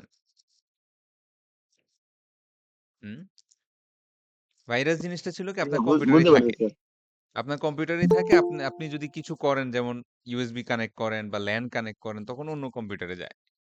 কিন্তু ওয়ার্ম এমন ডেঞ্জারাস সফটওয়্যার যে সেটা করে কি এটা ইমেইলে গিয়ে আমার যত ইনবক্সের লিস্ট আছে সবাইকে মেইল করবে। যেমন আপনারা এরকম দেখছেন কিনা জানি না মাঝখানে ফেসবুকে অনেকের মানে ফ্রেন্ডদের থেকেই মেসেজ আসতো যে আমি একটা ফটো কম্পিটিশনে অ্যাটেন্ড করছি, তুমি আমাকে ভোট দাও এই লিংকে গিয়ে। ওই লিংকটা ওপেন করবেন শেষ আপনার ফেসবুক শেষ। এরকম কি দেখছেন স্যার কখনো? ফেক লিঙ্ক ওইটা ছিল। হ্যাঁ, মানে অনেক সময় ফেক এরকম লিংক থাকে বা ফিশিং লিংক থাকে। ফিশিং কি জিনিস আমরা একটু পরেই দেখব। আম তারপরে ইয়া থাকে আপনার আ এরকম ওয়ার্ম অ্যাটাক থাকে। মানে ও যে পাঠাইছে আপনাকে সে জানেও না যে তার ইনবক্স দিয়ে মেসেজ যাচ্ছে। বাট অ্যাকচুয়ালি তার ইনবক্স থেকে আমরা মেসেজগুলা পাচ্ছি। তো ওয়ার্ম অ্যাটাক খুবই ডেঞ্জারাস এবং আ এক্ষেত্রে অনেকের কিছু করারও থাকে না। কারণ এই প্রোগ্রামগুলো এত ডেঞ্জারাস যে তারা নিজেই প্রপাগেট করে। হিউম্যান এর কোনো ইন্টারভেনশন ছাড়াই। ঠিক আছে? স্যার এইরকম স্ক্যাম এখন স্যার প্রচুর হইতেছে।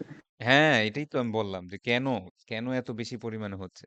কারণ ওই যে বললাম নেটওয়ার্ক বা স্পেশালি অফিস আমরা এখন প্রফেশনাল সেটআপ এর কথা ভাবতেছি বেশি। কারণ অফিসে আমাদের গুরুত্বপূর্ণ ইনফরমেশন গুলা থাকে। যেমন স্যাররা একটু চিন্তা করে দেখেন তো আপনারা তো বিভিন্ন অফিসে চাকরি করেন এবং আপনাদেরও হয়তো বিভিন্ন ইআরপি সিস্টেম আছে। আ একটা বেশ ব্যস্ত একটা কোম্পানি তাদের যদি আইটি সিস্টেমটা একদিনের জন্য কাজ না করে, কি পরিমাণ ক্ষতি হতে পারে? চিন্তা করেন তো।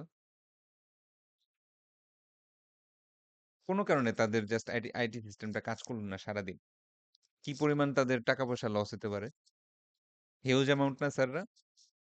হুম? এটা জি স্যার। জি স্যার। হ্যাঁ। সো ধরেন ডেটা ডেটাগুলা হারানো, ডেটা ব্রিচ, ডেটা র‍্যানসম হওয়া এগুলা তো আছেই। শুধু তার অফিসের সিস্টেমটাও যদি সারাদিন বন্ধ থাকে, অনেক ইকোনমিক ক্ষতির সম্ভাবনা আছে। ঠিক আছে? লক্ষ টাকার ক্ষতি হয়ে যেতে পারে। সো আসলে ইকোনমিক সিস্টেম এরকম বন্ধ রাখার সুযোগ নাই। যে আমার আইটি সিস্টেমটা আজকে অ্যাটাকের জন্য বন্ধ। এই কথা বলার কোনো সুযোগ নাই। যেমন আমরা রিসেন্টলি অ্যাটাক দেখতেছি একটা স্ট্যান্ডার্ড চার্টার্ড ব্যাংকে। চিন্তা করেন এত হাই লেভেল একটা বিদেশি ব্যাংক। হুম? অ্যা তাদেরও কিন্তু আমরা এরকম বেশ আ নিউজ পাচ্ছি যে তাদের ক্রেডিট কার্ড থেকে ওটিপি ওটিপির অ্যাক্সেস ছাড়াই টাকা নিয়ে যাচ্ছে। মানে ওটিপি ইউজারের ফোনে আসতেছে কিন্তু সে কাউকে শেয়ার-টেয়ার করে নাই। কিন্তু আ যে অ্যাটাকার তার হাতে ওটিপি চলে আসতেছে। এবং এভাবে তারা ভালো পরিমাণ টাকা সরাইছে। হ্যাঁ? তো এটা তো বেশ কনসার্ন এর বিষয়, ঠিক না? জি স্যার। হুম। রুটকিটস, রুটকিটস কি জিনিস? রুটকিটস মানে কম্পিউটার ভাষায় রুট বা অ্যাডমিনিস্ট্রেটিভ অ্যাক্সেস বলা হয়। তো এটাকে অনেক সময় কার্নেল অ্যাক্সেসও বলে। তো এটা হচ্ছে সরাসরি আপনার হার্ডওয়্যার লেভেলের অ্যাক্সেস পাওয়া। যেমন সাধারণত রুট অ্যাক্সেসটা মোবাইল ফোন বা কম্পিউটারের অপারেটিং সিস্টেমে থাকে। এবং দেখবেন যে আমরা কিন্তু নামি দামি কোম্পানির অপারেটিং সিস্টেম চালাই, ঠিক না?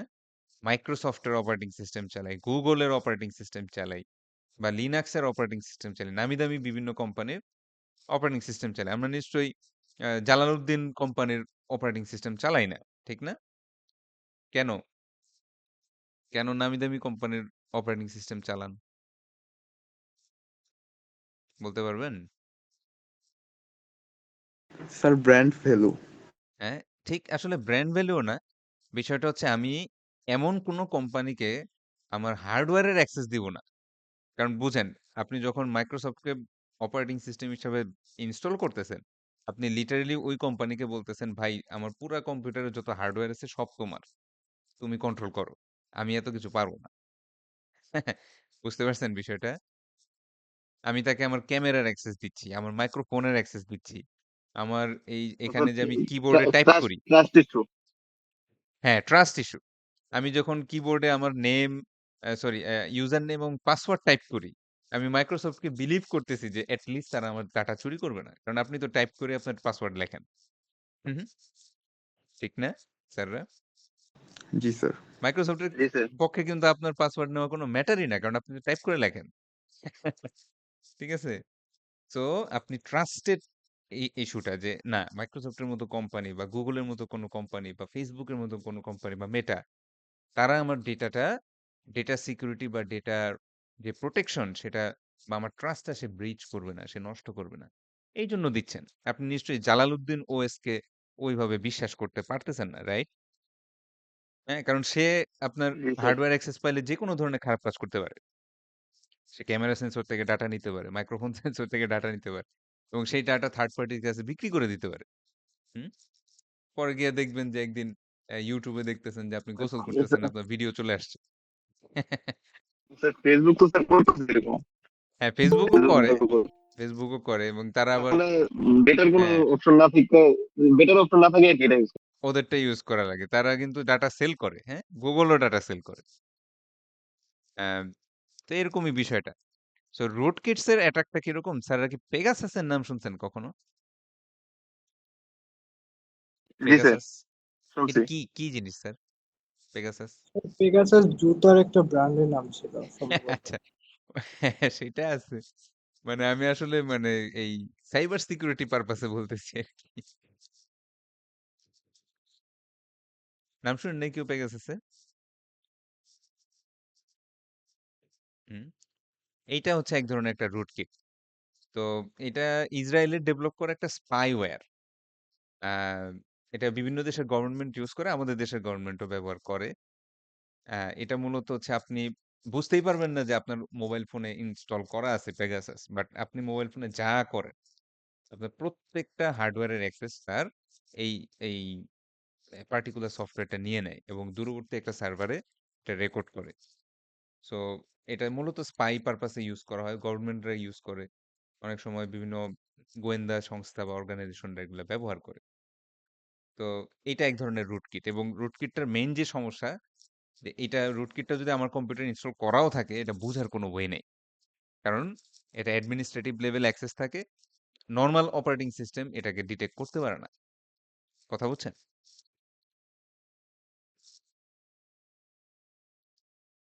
জি স্যার, বুঝতে পারছি। আচ্ছা।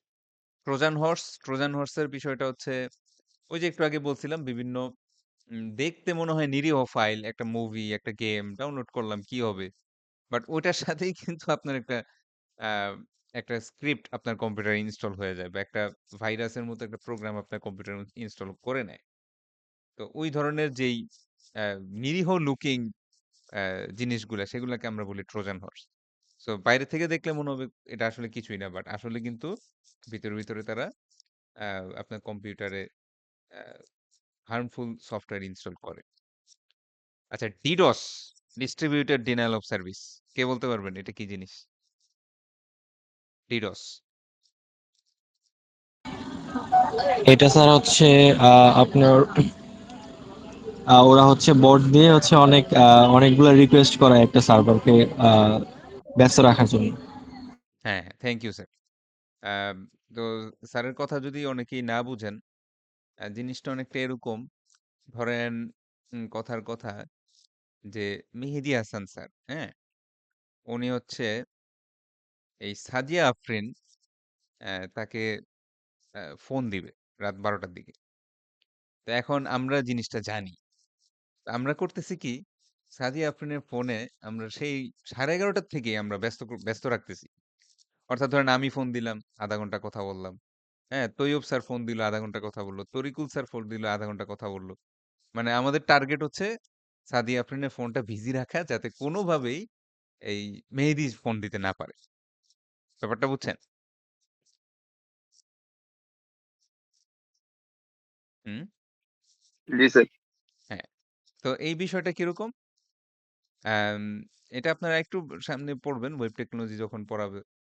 আমিও পড়াই ওয়েব প্রোগ্রামিং এর কোর্সে। যে মূলত আমাদের ওয়েবের কমিউনিকেশনটা হয় ২ টা কম্পিউটারের মধ্যে। একটার নাম হচ্ছে ক্লায়েন্ট, একটার নাম হচ্ছে সার্ভার। হুম?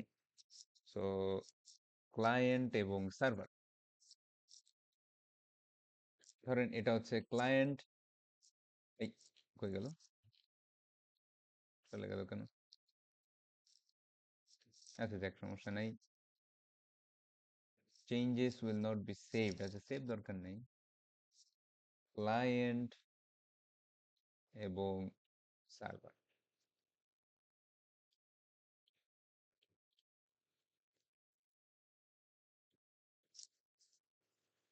তো ক্লায়েন্টের বিষয়টা কি? ক্লায়েন্ট হচ্ছে আমাদের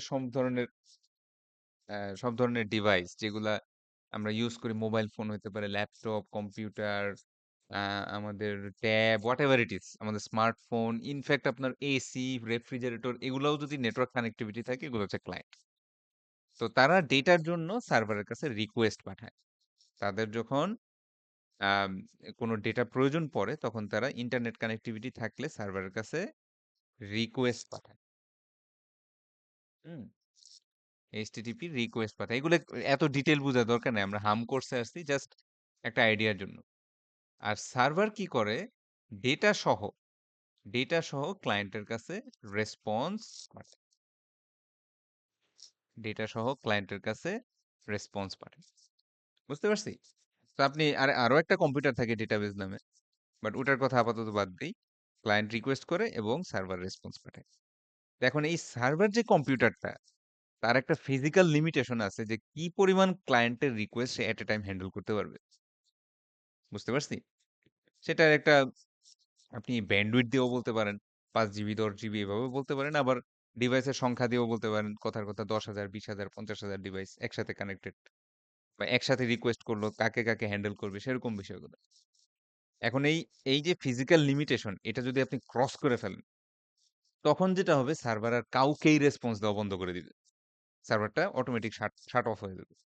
তখন কোনো এরপরে যে ইউজাররা আসবে, যে ক্লায়েন্টরা আসবে তারা কেউই আর কোনো ডেটা পাবে না সার্ভার থেকে। কথা বুঝছি? হুম? জি স্যার। জি স্যার। আচ্ছা।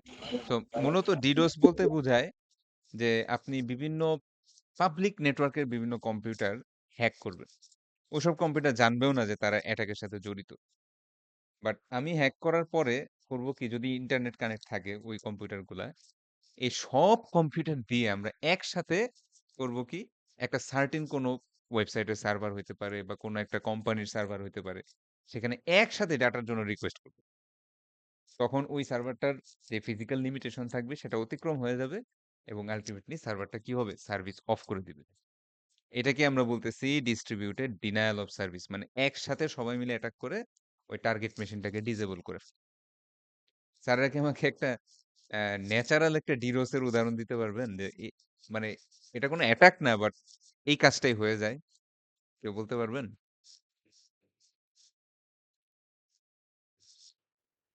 হুম।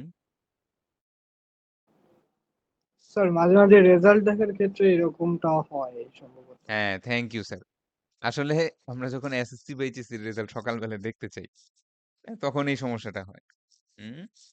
তখন হয় কি? তখন সব স্টুডেন্টরা একসাথে সার্ভারটা দেখার চেষ্টা করে। কিন্তু গভর্নমেন্টের যেই আম ফিজিক্যাল যে সার্ভারটা ওটার যে কোটা, ওটার যেই ফিজিক্যাল লিমিটেশন সেটা অতিক্রম করে চলে যায়।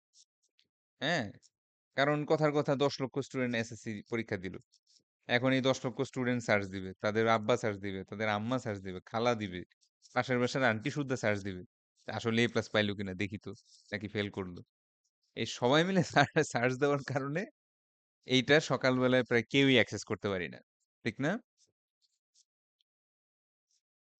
এটা যদিও অ্যাটাক না, বাট এটা ডিডোস এর মতো হয়ে যায়। আচ্ছা, স্প্যাম। স্যার হ্যাঁ স্যার বলেন। না স্যার কিছু না, আনমিউট হয়ে গেছে। আচ্ছা, আচ্ছা। স্প্যাম কি জিনিস বলতে পারবেন কেউ? স্প্যাম বা ওয়ার্ডটা শুনছেন কখনো? স্প্যাম জি স্যার। কি জিনিসটা বলবেন তো এটা? স্যার আমরা যখন কোনো কিছু সেন্ড করি বা আমরা যদি কোনো কিছু ডিলিট করে দিই তখন এটি স্প্যামে থেকে যায়। অন্য কেউ একটু ভালোভাবে বলতে পারবেন স্প্যামে সাধারণত কি থাকে? যেমন আমরা ইমেইলে যখন যাই অনেক আজে বাজে মেইল আসে না? জি। বড়লোক ফোন, স্যার সাধারণ কোনো লিঙ্ক মেসেজ। প্রমোট করা। হ্যাঁ, হ্যাঁ। তারপরে 30% ডিসকাউন্ট, আজই শেষ দিন। হ্যাঁ, ইনফ্যাক্ট মানে সবসময় যে আজে বাজে কোম্পানি থেকে আসে তা না। অনেক সময় ভালো ভালো কোম্পানি থেকেও কিন্তু স্প্যাম মেসেজ আসে। হুম? লিঙ্কডইন থেকে আসে, গ্রামারলি থেকে আসে। হ্যাঁ, আহ, ভালো কোম্পানি থেকেও প্রচুর পরিমাণ এরকম আনসলিসিটেড মেসেজ মানে আনওয়ান্টেড মেসেজ আসে বা ইমেইল আসে। তো মোটামুটি স্যারদের আইডিয়া ভালোই। তো এই জিনিসটাকে আমরা বলতেছি হচ্ছে স্প্যাম। তো প্রশ্ন হচ্ছে যে স্প্যাম করা লিগাল কিনা?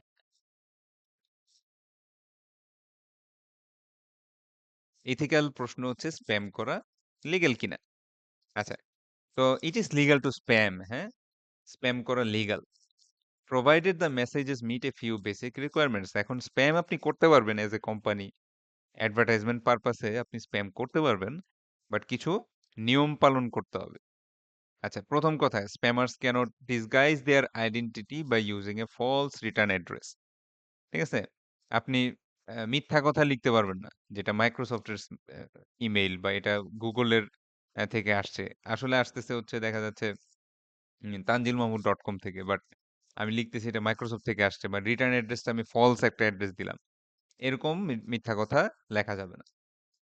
Email must include a label specifying that it is an ad or solicitation. মানে হচ্ছে আপনাকে অবশ্যই ইমেইলের মধ্যে অ্যাড কথাটা লেখা থাকতে হবে। যাতে আমি এক নজর দেখেই বুঝি যে এটা অ্যাডভার্টাইজমেন্ট পারপাসে আসছে। And the email must include a way for recipients to indicate that do not want future mass mailings. অর্থাৎ অবশ্যই ওই মেইলের মধ্যে কোনো না কোনো বাটন বা কোনো না কোনো সিস্টেম থাকতে হবে যাতে আমি ফার্দার কোনো মেইল ওদের থেকে না পাই।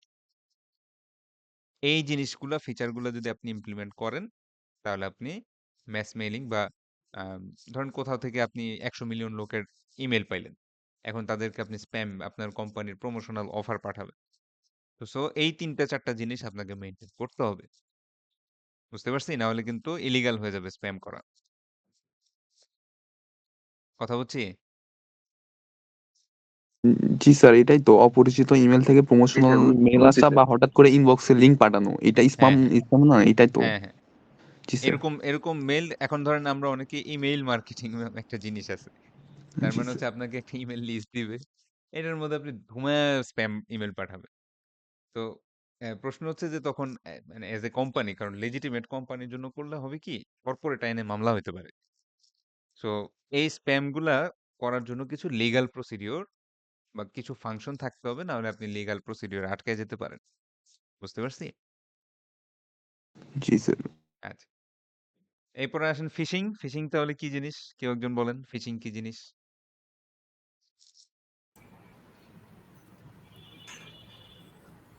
ফেক লিঙ্ক, ফেক লিঙ্ক যেগুলো হ্যাঁ, স্ক্যাম হ্যাঁ, করা হয়।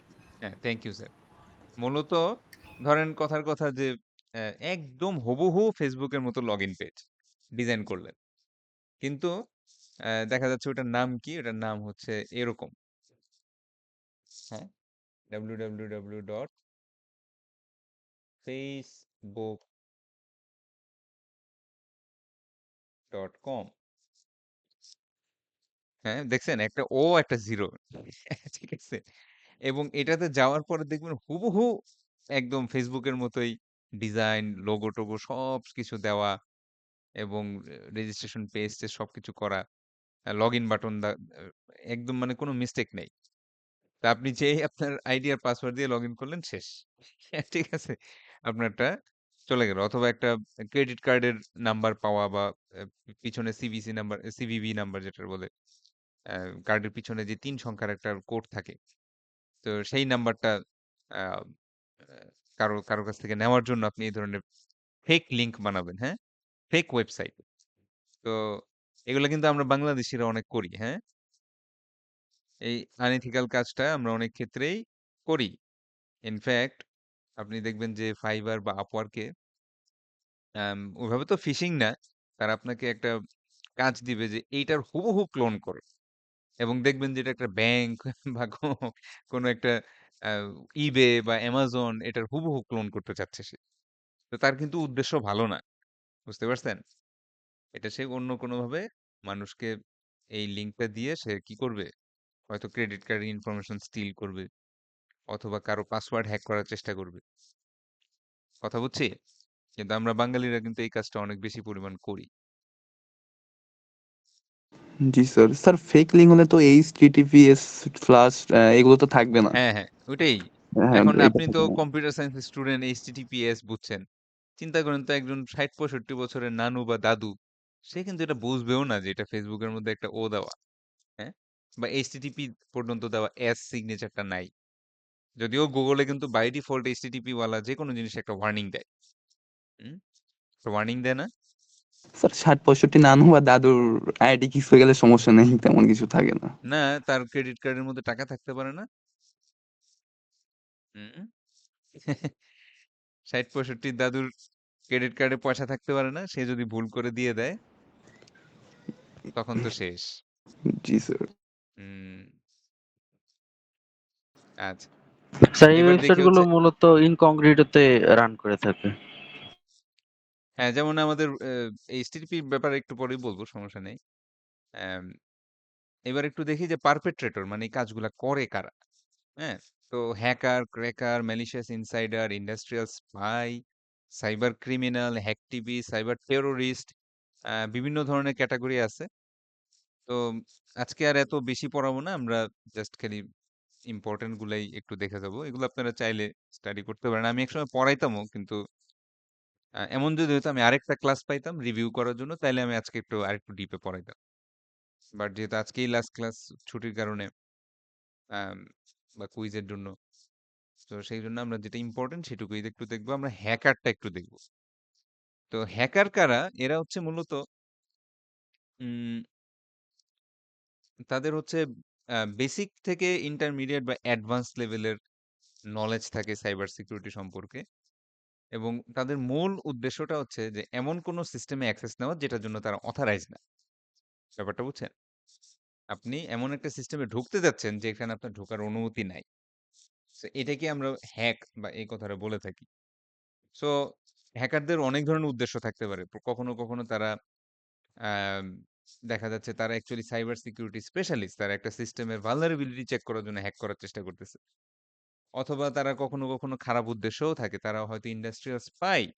তারা আপনার কম্পিউটার থেকে আ ডেটা আ এ মানে কনফিডেনশিয়াল বিজনেস ডেটা চুরি করার জন্য সে হ্যাক করার চেষ্টা করতেছে। তো তাদের বিভিন্ন পারপাস থাকতে পারে। এই পারপাস অনুসারে আমরা এই ব্লাক অ্যান্ড হোয়াইট হ্যাট কথাটা বলি। হোয়াইট হ্যাটরা হচ্ছে মূলত পজিটিভ পারপাস এ ইউস করে। ব্লাক হ্যাটরা হচ্ছে নেগেটিভ, ক্রিমিনাল অথবা মানুষকে হ্যারাস করার জন্য বা এই পারপাস এ আমরা আমরা শুনি যে ব্লাক হ্যাট হ্যাকাররা ইউস করে থাকে। বাট ওভারঅল হ্যাকারদের হচ্ছে এই সিকিউরিটি বা অপারেটিং সিস্টেম বলেন বা মোট কথা তাদের সিস্টেম সম্পর্কে একটা বেশ ভালো নলেজ থাকে এবং এই নলেজটা তারা পজিটিভ কাজেও ইউজ করতে পারে, নেগেটিভ কাজেও ইউজ করতে পারে। ঠিক যেরকম একটা বন্দুক বা একটা পিস্তল। একজন সন্ত্রাসী এই পিস্তল দেখায় চাঁদাবাজি করে, আবার একজন পুলিশ বা একজন আর্মি এই পিস্তল দিয়ে দেখা যাচ্ছে আমাদেরকে প্রোটেকশন দেয়। সো পিস্তলের তো আর দোষ নেই। বা পিস্তলের তো তার কোনো নিজের কিছু করার উপায় থাকে না। তাকে কে কি কাজে ব্যবহার করে সেটার উপর তার প্রয়োজনীয়তা নির্ভর করে। তো হ্যাকিং নলেজ বা সাইবার সিকিউরিটির নলেজ এই ব্যাপারটা অনেকটা এরকমই যে আসলে কে কোন পারপাসে ইউজ করতেছে। যেমন আমি এখানে একটা উদাহরণ হিসাবে দেখাচ্ছি আপনাদেরকে। কেউ একজন ১ম আলোর একদম ফ্রন্ট পেজেই এরকম একটা জিনিস লিখে রাখছিল। বেশ কয়েক বছর আগেই। বেশ কয়েক বছর না, এটা রিসেন্টলি আ আ মোটামুটি ধরেন ১-১.৫ বছরের ভিতরেই। আম তো এখানে যে জিনিসটা তারা লিখছে সেটা হচ্ছে তারা যে সিএমএস সিস্টেম ইউজ করে সেখানে গুরুত্বপূর্ণ নিরাপত্তা ত্রুটি রয়েছে।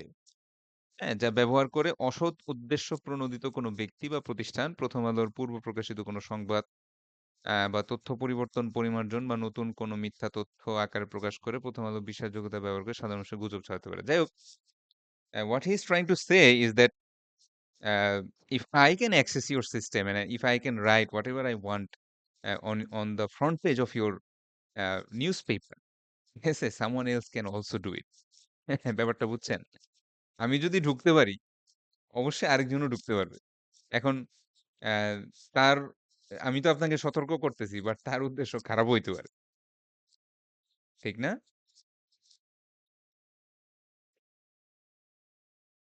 হ্যালো? শুনতেছি জি স্যার, স্যার। বলেন। হ্যাঁ, হ্যাঁ।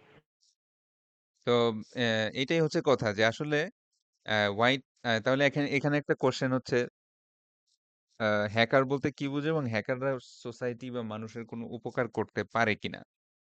পারে। হ্যাকাররা মানুষের হেল্প করতে পারে। ধরেন বাংলাদেশের আ উপর যদি কোনো সাইবার সিকিউরিটি অ্যাটাক আসে, সেই অ্যাটাক গুলার অবশ্যই স্বাভাবিকভাবেই এটার প্রোটেকশন এর জন্য আমরা হ্যাকারদের উপরেই বেশি নির্ভর করব। কারণ যেহেতু তারা এই ব্যাপারে এক্সপার্ট। তারা এটা নিয়ে গবেষণা করে, তারা এটা নিয়ে স্টাডি করে, প্র্যাকটিস করে। সো তারা মানুষকে হেল্প করতে পারে। তারা মানুষকে বেসিক কিছু আম সিকিউরিটি কিছু ট্রিকস শিখাইতে পারে যেগুলোর মাধ্যমে নিজেদেরকে নিরাপদ রাখা সম্ভব। তারপরে হ্যাকাররা বিভিন্ন সিস্টেম টেস্ট করতে পারে। অনেক বড়, বড় কোম্পানি তাদের নতুন কোনো ফিচার ইন্ট্রোডিউস করার সময় বাগ বাউন্টি কম্পিটিশন আয়োজন করে। অর্থাৎ তারা একটা টেস্ট সার্ভারে আপনার ফিচারটা ওপেন করে দেয় এবং হ্যাকারদেরকে বলে যে, "যে যত পারো অ্যাটাক করো, সমস্যা নেই। যে কয়টা বাগ খুঁজে দিতে পারবা সেই আ তত $1000 গিফট বা পুরস্কার" এরকম টাইপ। আবার অনেক ক্ষেত্রে তাদেরকে কনসালটেন্ট হিসেবে হায়ারও করে। সো মানুষের উপকার কিন্তু করা যায়। কিন্তু আবার মানুষের ক্ষতিও করা যায়। বুঝতে পারছি? হুম, জি স্যার। জি স্যার। আচ্ছা। কিছুদিন আগে তো গুগলের এরকম একটা নিউজ দেখছিলাম। হ্যাঁ, এটা সবসময় প্রায় কোম্পানিগুলা বড় কোম্পানিগুলা নিজেরা তো চেষ্টা করে। তারপরেও তারা ওপেন সোর্স এর মাধ্যমে অনেক সময় খুলে দেয়। টেস্ট সার্ভারে একটা রেখে খুলে দেয় যে, "আচ্ছা তোমরা যত পারো অ্যাটাক করো, সমস্যা নেই।" এখান থেকে পটেনশিয়াল জব অপরচুনিটিও আসে। আর এগুলা আপাতত একটু স্কিপ করলাম। লাস্টে একটা পয়েন্ট আলোচনা করব সেটা হচ্ছে training the employees about IT security risk. So আপনার কোম্পানিতে এক্সিস্টিং এমপ্লয়ি হইতে পারে, নতুন এমপ্লয়ি আসতে পারে। তাদেরকে আপনি আইটি সিকিউরিটি রিস্ক এর ব্যাপারে কিছু জিনিস শিখাবেন। সো আমি এখানে কিছু পয়েন্ট লিখে রাখছি। এটাই যে লিখতে হবে তা না। হ্যাঁ? আপনারা যারা কুইজ দিছেন, মোটামুটি যারা ভালো স্কোরও পাইছেন, তারা নিশ্চয়ই দেখছেন যে এখানে মুখস্থ করার কোনো জায়গা নেই। বাট মুখস্থ করে কোলাইতেও পারবেন না। ঠিক আছে? আমি আজকে যেই জিনিস দাগায় দিব, সেগুলো যদি আপনি মুখস্থ করতে চান, যেটা হবে আপনি ২ লাইন মনে রাখতে পারবেন, 3 লাইন ভুলে যাবেন। তো সেজন্য আমি ওটা আপনাদের পড়ার জন্য দেই। স্টাডি করার জন্য দেই। স্টাডি করেন কনসেপ্টের উপর যা ভালো বুঝেন লেখেন। এত টেনশনের কিছু নাই। হ্যাঁ? বা মুখস্থই করতে হবে, এতগুলা পয়েন্ট আছে, সবকটা দিতে হবে, এরকম কিছু না। তো এখানে কিছু পয়েন্ট আমরা একটু দেখি যেমন স্ট্রং পাসওয়ার্ড ইউজ করা বা প্রফেশনাল সেটআপে কখনোই নিজেদের আইডি এবং পাসওয়ার্ড শেয়ার না করা। হ্যাঁ? অর্থাৎ কখনোই যাতে আপনার আইডি দিয়ে অন্য কেউ লগইন না করে। ঠিক না? অনেক সময় আমরা দেখা যাচ্ছে একটা কাজ আমিও করতে পারবো, আমার কলিগও করতে পারবে। আমার কলিগরে আমার আইডিটা দিয়ে রাখলাম যাতে উনি আমারটা দিয়ে কাজ করে। এই কাজটা কখনোই করবেন না। আচ্ছা, তারপরে হচ্ছে উম আ রিপোর্টিং অল আনইউজুয়াল অ্যাক্টিভিটি আপনি যদি কখনো দেখেন অফিসের কোনো পিসি, হ্যাঁ? আমরা প্রফেশনাল সেটআপ এর কথাই বলতেছি বেশি। কারণ অফিসের পিসি গুলো সাধারণত নেটওয়ার্ক ল্যান করা থাকে, হ্যাঁ? কানেক্টেড করা থাকে। আ অনেক সময় ভার্চুয়াল প্রাইভেট নেটওয়ার্ক থাকে। ভিপিএন নাম শুনছেন কেউ? জি জি স্যার। স্যার। স্যাররা কি অফিসে কেউ ভিপিএন ইউজ করেন? অফিসের নেটওয়ার্কে কানেক্ট হওয়ার জন্য? স্যার ভিপিএন মাঝে ইউজ মধ্যে করেন? করা হয়। হ্যাঁ, হ্যাঁ, জুবায়ের জয় না? আপনার অফিসের কানেক্ট হওয়ার জন্য আপনি বাসা থেকে ভিপিএন ইউজ করেন, তাই না? জি স্যার। হ্যাঁ, এবং ওই সময় দেখবেন যে অনেক ওয়েবসাইট চলে না। ঠিক না স্যাররা? জি স্যার। দেখা যাচ্ছে গুগল-টুগল চলে না, কিন্তু অফিসের কাজটা করা যায় শুধু। জি স্যার। তো আ এইটা হচ্ছে গিয়ে অফিসের ভিপিএন। আপনাদের অনেকেরই হয়তো ওরকম কোম্পানিতে আপনারা এখনো যান নাই। মানে অনেকটা এরকম যে আপনি এসইও, ইআরপি এইটা যেকোনো ডিভাইস দিয়ে অ্যাক্সেস করতে পারবেন না। এই ডিভাইসগুলো অফিস থেকে হোয়াইট লিস্ট করে নিয়ে আসতে হবে এবং ওই ডিভাইসটা থেকেই আপনি বাসা থেকে ইন্টারনেটে কানেক্টেড হইতে পারবেন। বাট সেই ক্ষেত্রে একটা ভিপিএন ক্লায়েন্টে ওখানেও ইউজার নেম, পাসওয়ার্ড থাকবে। ওগুলো দিয়ে আপনি কানেক্টেড থাকতে পারবেন এবং তখন দেখবেন এই যে নেটওয়ার্কের ওয়াইফাই চিহ্নটা চলে যাচ্ছে, কিন্তু নেট চলতেছে এবং নেটটার একটা প্রাইভেট নেটওয়ার্কের সাথে কানেক্টেড। শুধু অফিসের কাজ করা যায়। Google বা ওই YouTube-টিউটিউব কিছুই চালাইতে পারতেছেন না। বুঝতে পারছি? পরে আবার ভিপিএন ডিসকানেক্ট করলে আবার নরমাল ইন্টারনেট চলে আসে। তো এটা যাক পাওয়া গেল, ভেরি গুড। জুবায়ের স্যার উনার অফিসে এটা ইউজ করে। তার মানে ডেফিনিটলি উনার অফিসে এমন কিছু ডেটা বা এমন কিছু কাজ হয় যেটা আম ইন্টারনেটের মাধ্যমে আসা যাওয়া করলে বা ট্রাফিক আসলে সমস্যা। এটা দেখে ফেললে অন্য একটা কোম্পানির প্রবলেম। সিক্রেট বা ট্রেড সিক্রেট টাইপের ইনফরমেশন আছে। সো যেকোনো আনইউজুয়াল অ্যাক্টিভিটি নেটওয়ার্ক বা সিকিউরিটি টিমকে জানা দিবেন।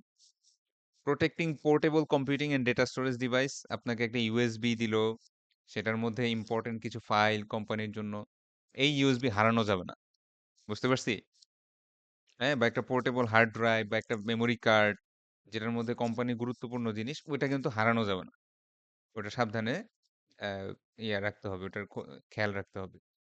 আন্ডারস্ট্যান্ডিং ফিশিং অ্যান্ড স্ক্যাম, হ্যাঁ? এই যে 1 বেড, 2 বেড, লম্বা হন, মোটা হন, এইসব জায়গায় কখনো ক্লিক করবেন না। হুম? এই যে ৳৫০০ দেন, ৳১,০০০ ফেরত পাবেন। তারপরে ৳১৫০০ দেন, ৳২,০০০ ফেরত পাবেন। এই এইসব অ্যাপস কখনো ডাউনলোড করবেন না। বুঝছি? এগুলা স্ক্যাম। কারণ ওই যে আপনি আপনি কতগুলা পাবেন, ১,০০০ দিয়ে ১২০০ পাবেন, ১২০০ দিয়ে ১৫০০ পাবেন। তারপর বলবে ৫,০০০ দেন, ৭,০০০ পাবেন। এই ৫,০০০ দেওয়ার পরে আর খোঁজ নেই। এগুলা কিন্তু আমরা অনেক দেখতেছি। স্টুডেন্টদের মধ্যেও দেখতেছি, স্যাররাও অনেক সময় এই স্ক্যাম গুলার মধ্যে পড়ে যাচ্ছে। HTTPS বা সিকিউরড HTTP ছাড়া কোনো ওয়েবসাইটে আমরা ভিজিট করব না। হ্যাঁ? যদি বা ডাইরেক্ট আইপি অ্যাড্রেস দিয়ে কোনো ওয়েবসাইটে ভিজিট করবেন না। সেটা যাতে ডোমেইন নেম সিস্টেমে এনলিস্টেড থাকে। Avoid downloading suspicious files or email. So email থেকে কোনো ফাইল ডাউনলোড, তারপর কোনো একটা গেমস ডাউনলোড করলেন, কোনো একটা মুভি ডাউনলোড করলেন, এগুলো সবসময় ট্রাস্টেড, হ্যাঁ?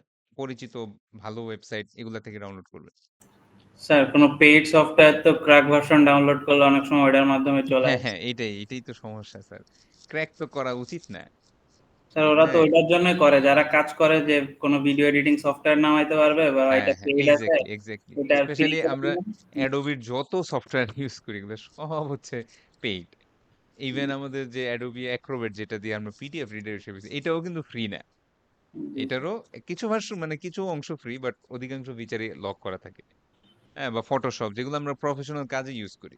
এটা নিয়েই কিন্তু আমরা আলোচনা করছিলাম লাস্ট ক্লাসে যে তাইলে আমি কি করব? হয় আমাকে কোম্পানির একটা লাইসেন্স দিতে হবে। আদারওয়াইজ নাইলে তো আমার তো ওয়ে নাই। আমাকে আমাকে তো এইসব মানে এই ক্র্যাক ভার্সনই চালাইতে হবে। আর তো কোনো ওয়ে নাই। অফিসের কাজ করার জন্য ইউজ করতেছি। ঠিক না? জি স্যার, পুরা এটা তো ডিভাইসের অ্যাক্সেস পেয়ে যায়, পরে উইন্ডোজ না হ্যাঁ, মারলে সব শেষ। সব শেষ। সফটওয়্যার আপ টু ডেট রাখবেন। যেই সফটওয়্যারগুলো প্রফেশনাল সফটওয়্যারগুলা এবং সিকিউরিটি প্যাচগুলা, অ্যান্টিভাইরাসগুলা আপ টু ডেট রাখবেন এবং অবশ্যই ডাটার মাল্টিপল ব্যাকআপ রাখবেন। ডাটার মাল্টিপল ব্যাকআপ রাখবেন। যাতে এক জায়গার আপনি ধরেন কিছু স্মরণীয় মুহূর্তের কিছু ছবি তো আপনি রাখলেন আপনার ফোনে, ফোনটা পানিতে পড়ে নষ্ট হয়ে গেল। শেষ। এরকম যাতে না হয়। সো মাল্টিপল ডিভাইসে আপনি ব্যাকআপ রাখবেন যাতে অ্যা ইম্পোর্টেন্ট কোনো ডেটা হারায় না যায়। তো আমি এখানে কিছু পয়েন্ট লিখছি, এটাই যে লিখতে হবে তা না। এই প্রশ্নটা যদি আসে, অ্যাম কিভাবে তুমি এমপ্লয়িদের ট্রেন করবা বা কিরকম উপদেশ দিবা, অ্যাডভাইস কি দিবা? অনেকভাবে প্রশ্নটা আসতে পারে। অ্যাম স্কুলের টিচার। আমি আমি বলতে পারি যে আপনারা হচ্ছেন এরকম একটা স্কুলের আইসিটি টিচার। এখন আপনার স্কুলের বাচ্চাদেরকে কিভাবে শিখাবেন যে নিজেদেরকে প্রোটেক্ট করার জন্য, নিজেদের যাতে আইটি সিকিউরিটি মেইনটেইন করা যায়। একই প্রশ্নের উত্তর স্যার, বুঝছি? উত্তর কিন্তু সেম। খালি গল্পটা হয়তো ডিফারেন্ট আসতেছে। বুঝতে পারছি? জি স্যার। আচ্ছা, এখন হচ্ছে জি আমরা স্যার। সবাই একটু খাতা কলম নিব। আমি আপনাদের মিডের কোশ্চেনের জন্য কিছু পয়েন্ট বই থেকে দাগায় দিচ্ছি। এগুলো একটু লিখে রাখেন। সবাই একটু খাতা কলম নিয়ে রেডি হন।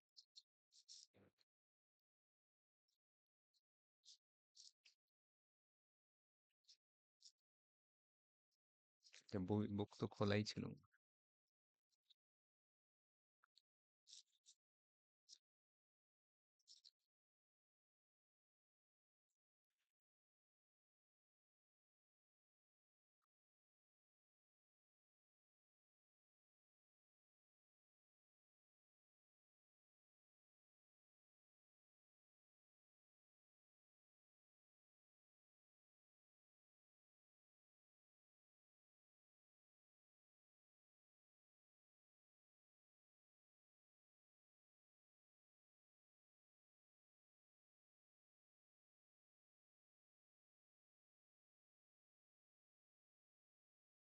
আচ্ছা, শুনতেছেন সবাই?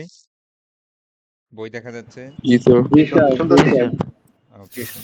তাহলে ১ নাম্বার সাজেশন হচ্ছে কুইজের প্রশ্ন। কুইজের প্রশ্নটাই সাজেশন। অর্থাৎ সিএসআর বলতে কি বুঝো? সিএসআর কিভাবে চ্যাপ্টার 1, হ্যাঁ? সিএসআর কিভাবে আপনার বিজনেসে উপকার করতে পারে? সো কুইজের প্রশ্নটা হচ্ছে অটো সাজেশন। আচ্ছা, তারপরে আহ পড়াইছি তো অনেক কিছুই, সব দিব না। এইটা একটু পড়বেন। ইমপ্রুভিং কর্পোরেট ইথিক্স, পৃষ্ঠা number 12। Improving corporate ethics, page number 12। এখান থেকে শুরু, ভিতরে অনেক ছোট ছোট পয়েন্ট আছে। পয়েন্টগুলো আমরা কোনোটাই মুখস্থ করব না। পয়েন্টগুলো জাস্ট একটু পড়বো, ১ লাইন ২ লাইন করে ব্যাখ্যা লিখে ছেড়ে দেব।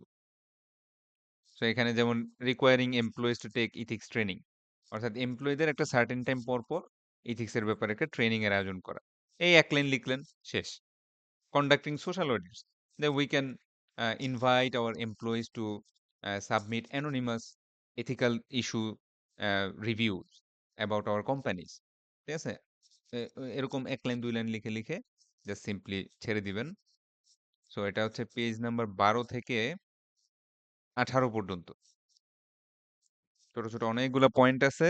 এগুলা কোনটাই মুখস্থ করতে যান না। এই ৬ পেজ মুখস্থ করতে গেলে আপনার জান বের হয়ে যাবে। পড়বেন, স্টাডি করবেন। স্টাডি করলে হাতে লেখা আসবে। নাহলে কিন্তু পরীক্ষার হলে কলম চলতে চাইবে না। লিখছি? Yes sir. আচ্ছা। তো তারপরে হচ্ছে ২০, including ethical considerations in decision making process. তো এটা নিয়ে তো অনেক কিছু হয়েছে। আমি আপনাদের প্র্যাকটিস দিছি, আমি নিজে একটা করে দেখাইছি, আপনারা কুইজ দিছেন। তো আম এখানে আপনারা অনেকেই এই এই পয়েন্টগুলা ইউজ করতেছেন। গ্যাদার ফ্যাক্টস, তারপরে ইত্যাদি। এগুলা না, আমি স্পষ্টভাবে ৫ টা পয়েন্টের নাম কিন্তু লিখে দিছিলাম। ৫ টা পয়েন্টের নাম হবে problem statement, alternatives, alternate solutions, evaluation of the chosen alternative, implementation of the decision and evaluate result. এই ৫ টা পয়েন্টের নাম আপনারা বিভিন্ন ChatGPT থেকে অনেক মানে আবোল-তাবোল পয়েন্টের নাম লিখতেছেন। ওটা কিন্তু আমাদের ডিসিশন মেকিং অ্যালগরিদম এর মধ্যে নাই। সো ওই পয়েন্টগুলাই লিখতে হবে। সো এখানেও কুইজের মতো একটা গল্প আসবে। গল্প আসার পর সেই গল্পটা পড়ে আপনাকে বুঝতে হবে যে কি এখানে মেইন ইথিক্যাল ইস্যুটা কি। সেই ইথিক্যাল ইস্যুটা ১ লাইনে লিখবেন। সেটা হবে প্রবলেম স্টেটমেন্ট। এই ইস্যুটা ৩ থেকে ৪ টা, মিনিমাম ৩ টা। ৩ থেকে ৪ টা অল্টারনেট সলিউশন দিবেন। আর এটার মধ্যে যেকোনো একটা সলিউশন আপনি ইভালুয়েশন এর মধ্যে লিখবেন। সেই ক্ষেত্রে ৪ টা অ্যাপ্রোচ আছে। হ্যাঁ? বিভিন্ন ধরনের অ্যাপ্রোচ আছে। অ্যাপ্রোচ গুলো আমি আপনাদেরকে পড়াইছি। Virtue ethics approach, utilitarian approach, fairness এবং কমন গুড অ্যাপ্রোচ। তো যেকোনো একটা অ্যাপ্রোচ দিয়ে আপনি আপনার উত্তরটা জাস্টিফাই করবেন যে এইজন্যই এটা সবচেয়ে ভালো। ফাইনালি ইমপ্লিমেন্টেশন এবং ইভালুয়েট যেহেতু পরীক্ষার হলে করার সুযোগ নাই, এখানে আমরা গদবাঁধা ২ টা লাইন লিখব যে হ্যাঁ, I will implement this decision in my company বা whatever. আর তারপরে হচ্ছে ইভালুয়েশন যে after some days, some week, some months, after a year যেটা অ্যাপ্লিকেবল। তারপরে আমি কি করব যে আমি আমার রেজাল্টটা ইভালুয়েট করব যে এটাতে আদৌ প্রবলেম সলভ হইছে কিনা। যদি সলভ হয় তো ভালো, আর সলভ না হলে এই পুরা অ্যালগরিদমটা we will start this algorithm over again from a new problem statement and identifying new solutions etc etc. So এখানে ইমপ্লিমেন্ট এবং ইভালুয়েশনে মানে মুখস্থ ২-১ টা লাইন আমি আপনাদের ক্লাস লেকচার দেওয়া আছে। সেখান থেকে দেখে নিবেন যে এখানে কিভাবে ফিনিশিংটা দিতে হবে। তো নিজেদের মতো অনেকেই অ্যান্সার দিছেন, আমি নাম্বারও দিছি, সমস্যা নাই। বাট এগেইন এই ChatGPT বা এই জিনিসগুলা কিন্তু আপনাদের মিড টার্ম বা ফাইনাল এক্সাম হলে পাবেন না অ্যাক্সেস। সো চ্যাপ্টার 1 থেকে এটুকুই। চ্যাপ্টার 2 এ আসি। তো এখানেও তো আমরা অনেক অনেক কিছু পড়ছি।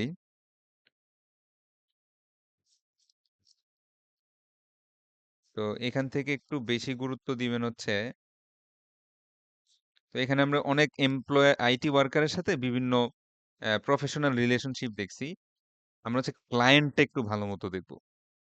ক্লায়েন্ট তার মানে পৃষ্ঠা নাম্বার আসতেছে হচ্ছে, সরি, ক্লায়েন্ট এবং এমপ্লয়ার, এই যে এইটা ৪৫ থেকে ক্লায়েন্ট শেষ হয়েছে কোথায়, ৪৫ থেকে ৫০, 45 to 50।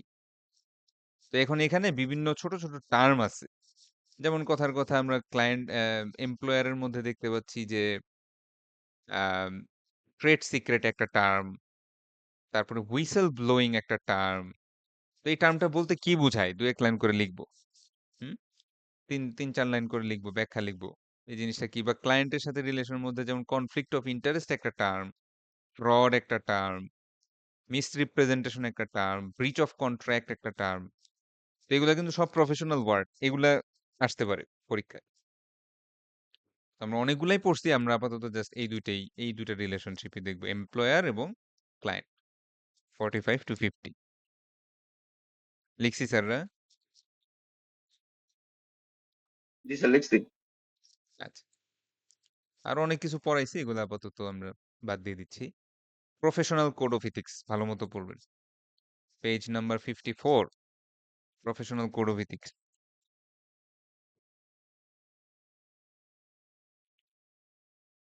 হুম, ভালো মতো পড়বেন। এটা কেন দরকার, কি কাজে দরকার, এটা কি বলতে কি বোঝায়, এখানে ছোট ছোট পয়েন্ট দেওয়া আছে। পয়েন্টগুলো একটু স্টাডি করবেন, মুখস্থ করার দরকার নাই, স্টাডি করে যতটুকু লিখতে পারেন লিখবেন।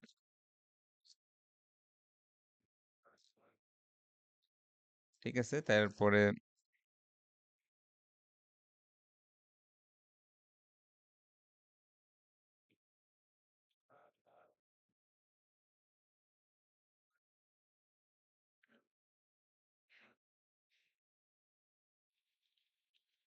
এখানে তাহলে আর দরকার নেই। আর আজকে যেটুকু পড়াইছি chapter 3, computer and internet crime. তো এখানে অনেক কিছু আছে, আমরা একটু বেশি ভালো মতো যেটা পড়বো সেটা হচ্ছে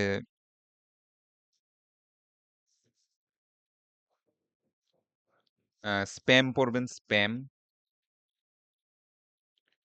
ডিডোস পড়বেন, ডিস্ট্রিবিউটেড ডিনাল অফ সার্ভিস, ফিশিং পড়বেন, ফিশিং। এই ৩টা অ্যাটাক একটু ভালো মতো পড়বেন। তার মানে এখানে কোনটা কোনটা বলছি, স্প্যাম, ফিশিং আর ডিডোস, এই ৩টা।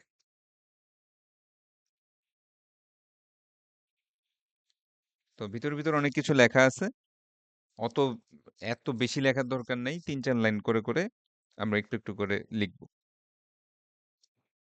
শুনছি? জি স্যার। শুনছি। আচ্ছা, হ্যাকার্সটা পড়বেন, হ্যাকার্স, এবং এখানের প্রশ্নটা হচ্ছে হ্যাকাররা মানুষের কোনো হেল্প করতে পারে কিনা।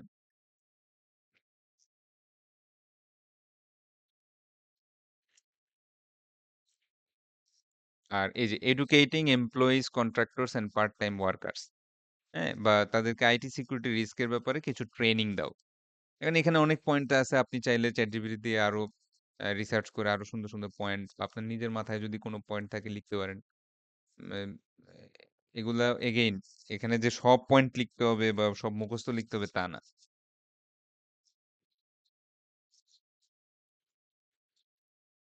লিখছি এটা। Training the employees. এখন এখানে এমপ্লয়ি বলতে পারি, আপনাকে স্কুলের টিচার বানিয়ে দিতে পারি, অনেক কিছু বলতে পারি। তাহলে ওই অনুপাতে লিখতে হবে। ওরকম গল্পটা যেরকম থাকবে গল্প অনুসারে লিখবেন। ঠিক আছে? গল্পটা যেভাবে থাকবে গল্প অনুসারে লিখবেন।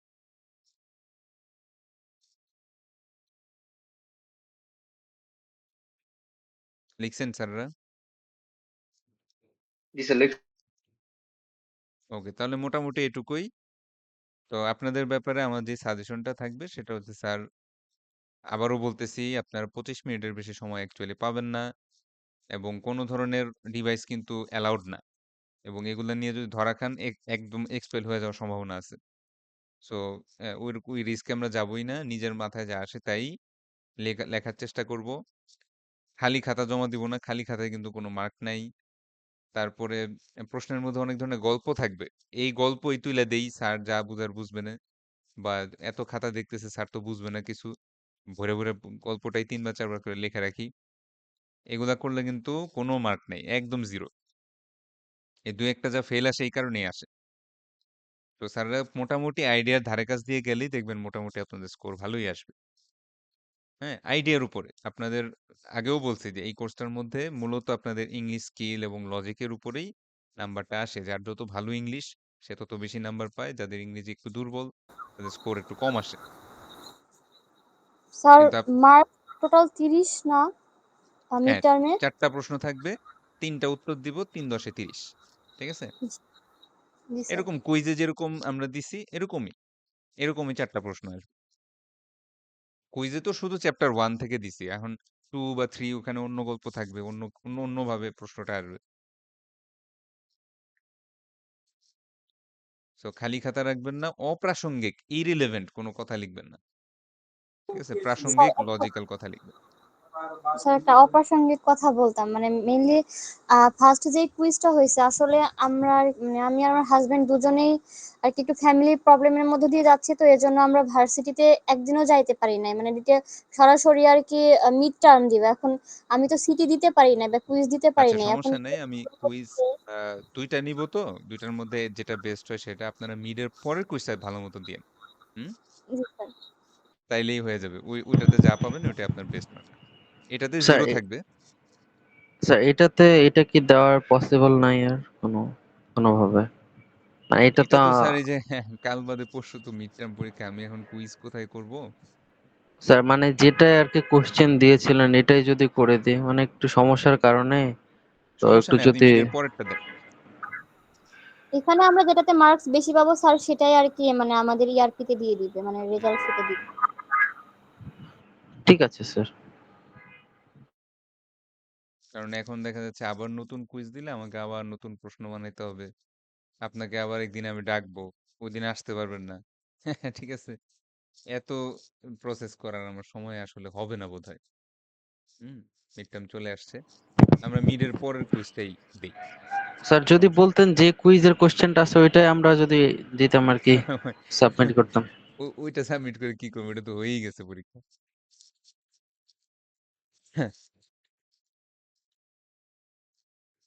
আচ্ছা, অ্যাটেন্ডেন্সটা দিয়ে দেই 34 এর।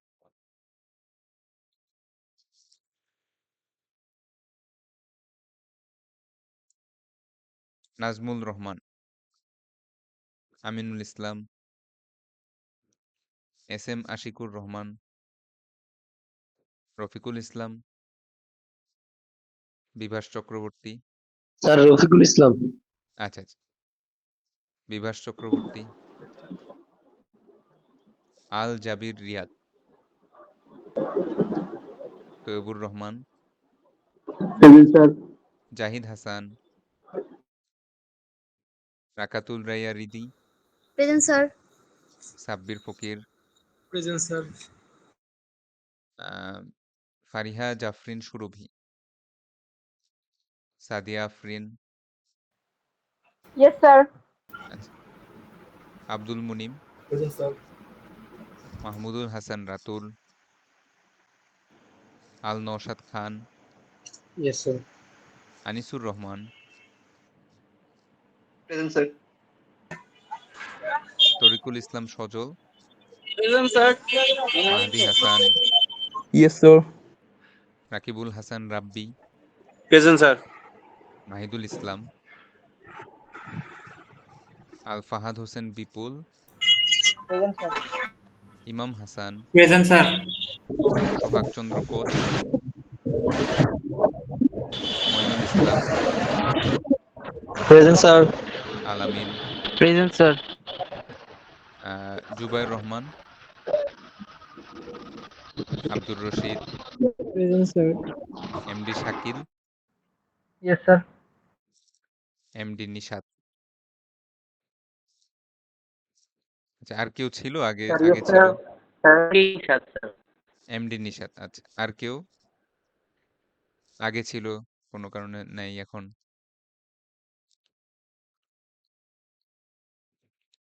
ঠিক আছে, তাহলে লাস্ট কোনো কোশ্চেন, কনফিউশন, মিড টার্মের সিলেবাস, এই টার্ম বুঝি নাই বা এই সমস্যা, কি করব এরকম কোনো কোনো ইস্যু থাকলে বলেন। তো আমি আপনাদের কুইজে আমি 2-3 জনের খাতা, যাদের লেখা ভালো হয়েছে, আমি তাদের স্যাম্পল অ্যান্সার হিসেবে দিয়ে দিচ্ছি। হ্যাঁ, 2-3টা সেকশনের বেশ কয়েকজনের লেখাই ভালো আসছে। আমি এরকম কয়েকটা ছবি তুলে রাখছিলাম, সেগুলো আমি আপনাদেরকে রেফারেন্স হিসাবে দিব, যে দেখেন ইথিক্যাল ডিসিশন মেকিং এর অ্যান্সারটা কিভাবে দিতে হয়।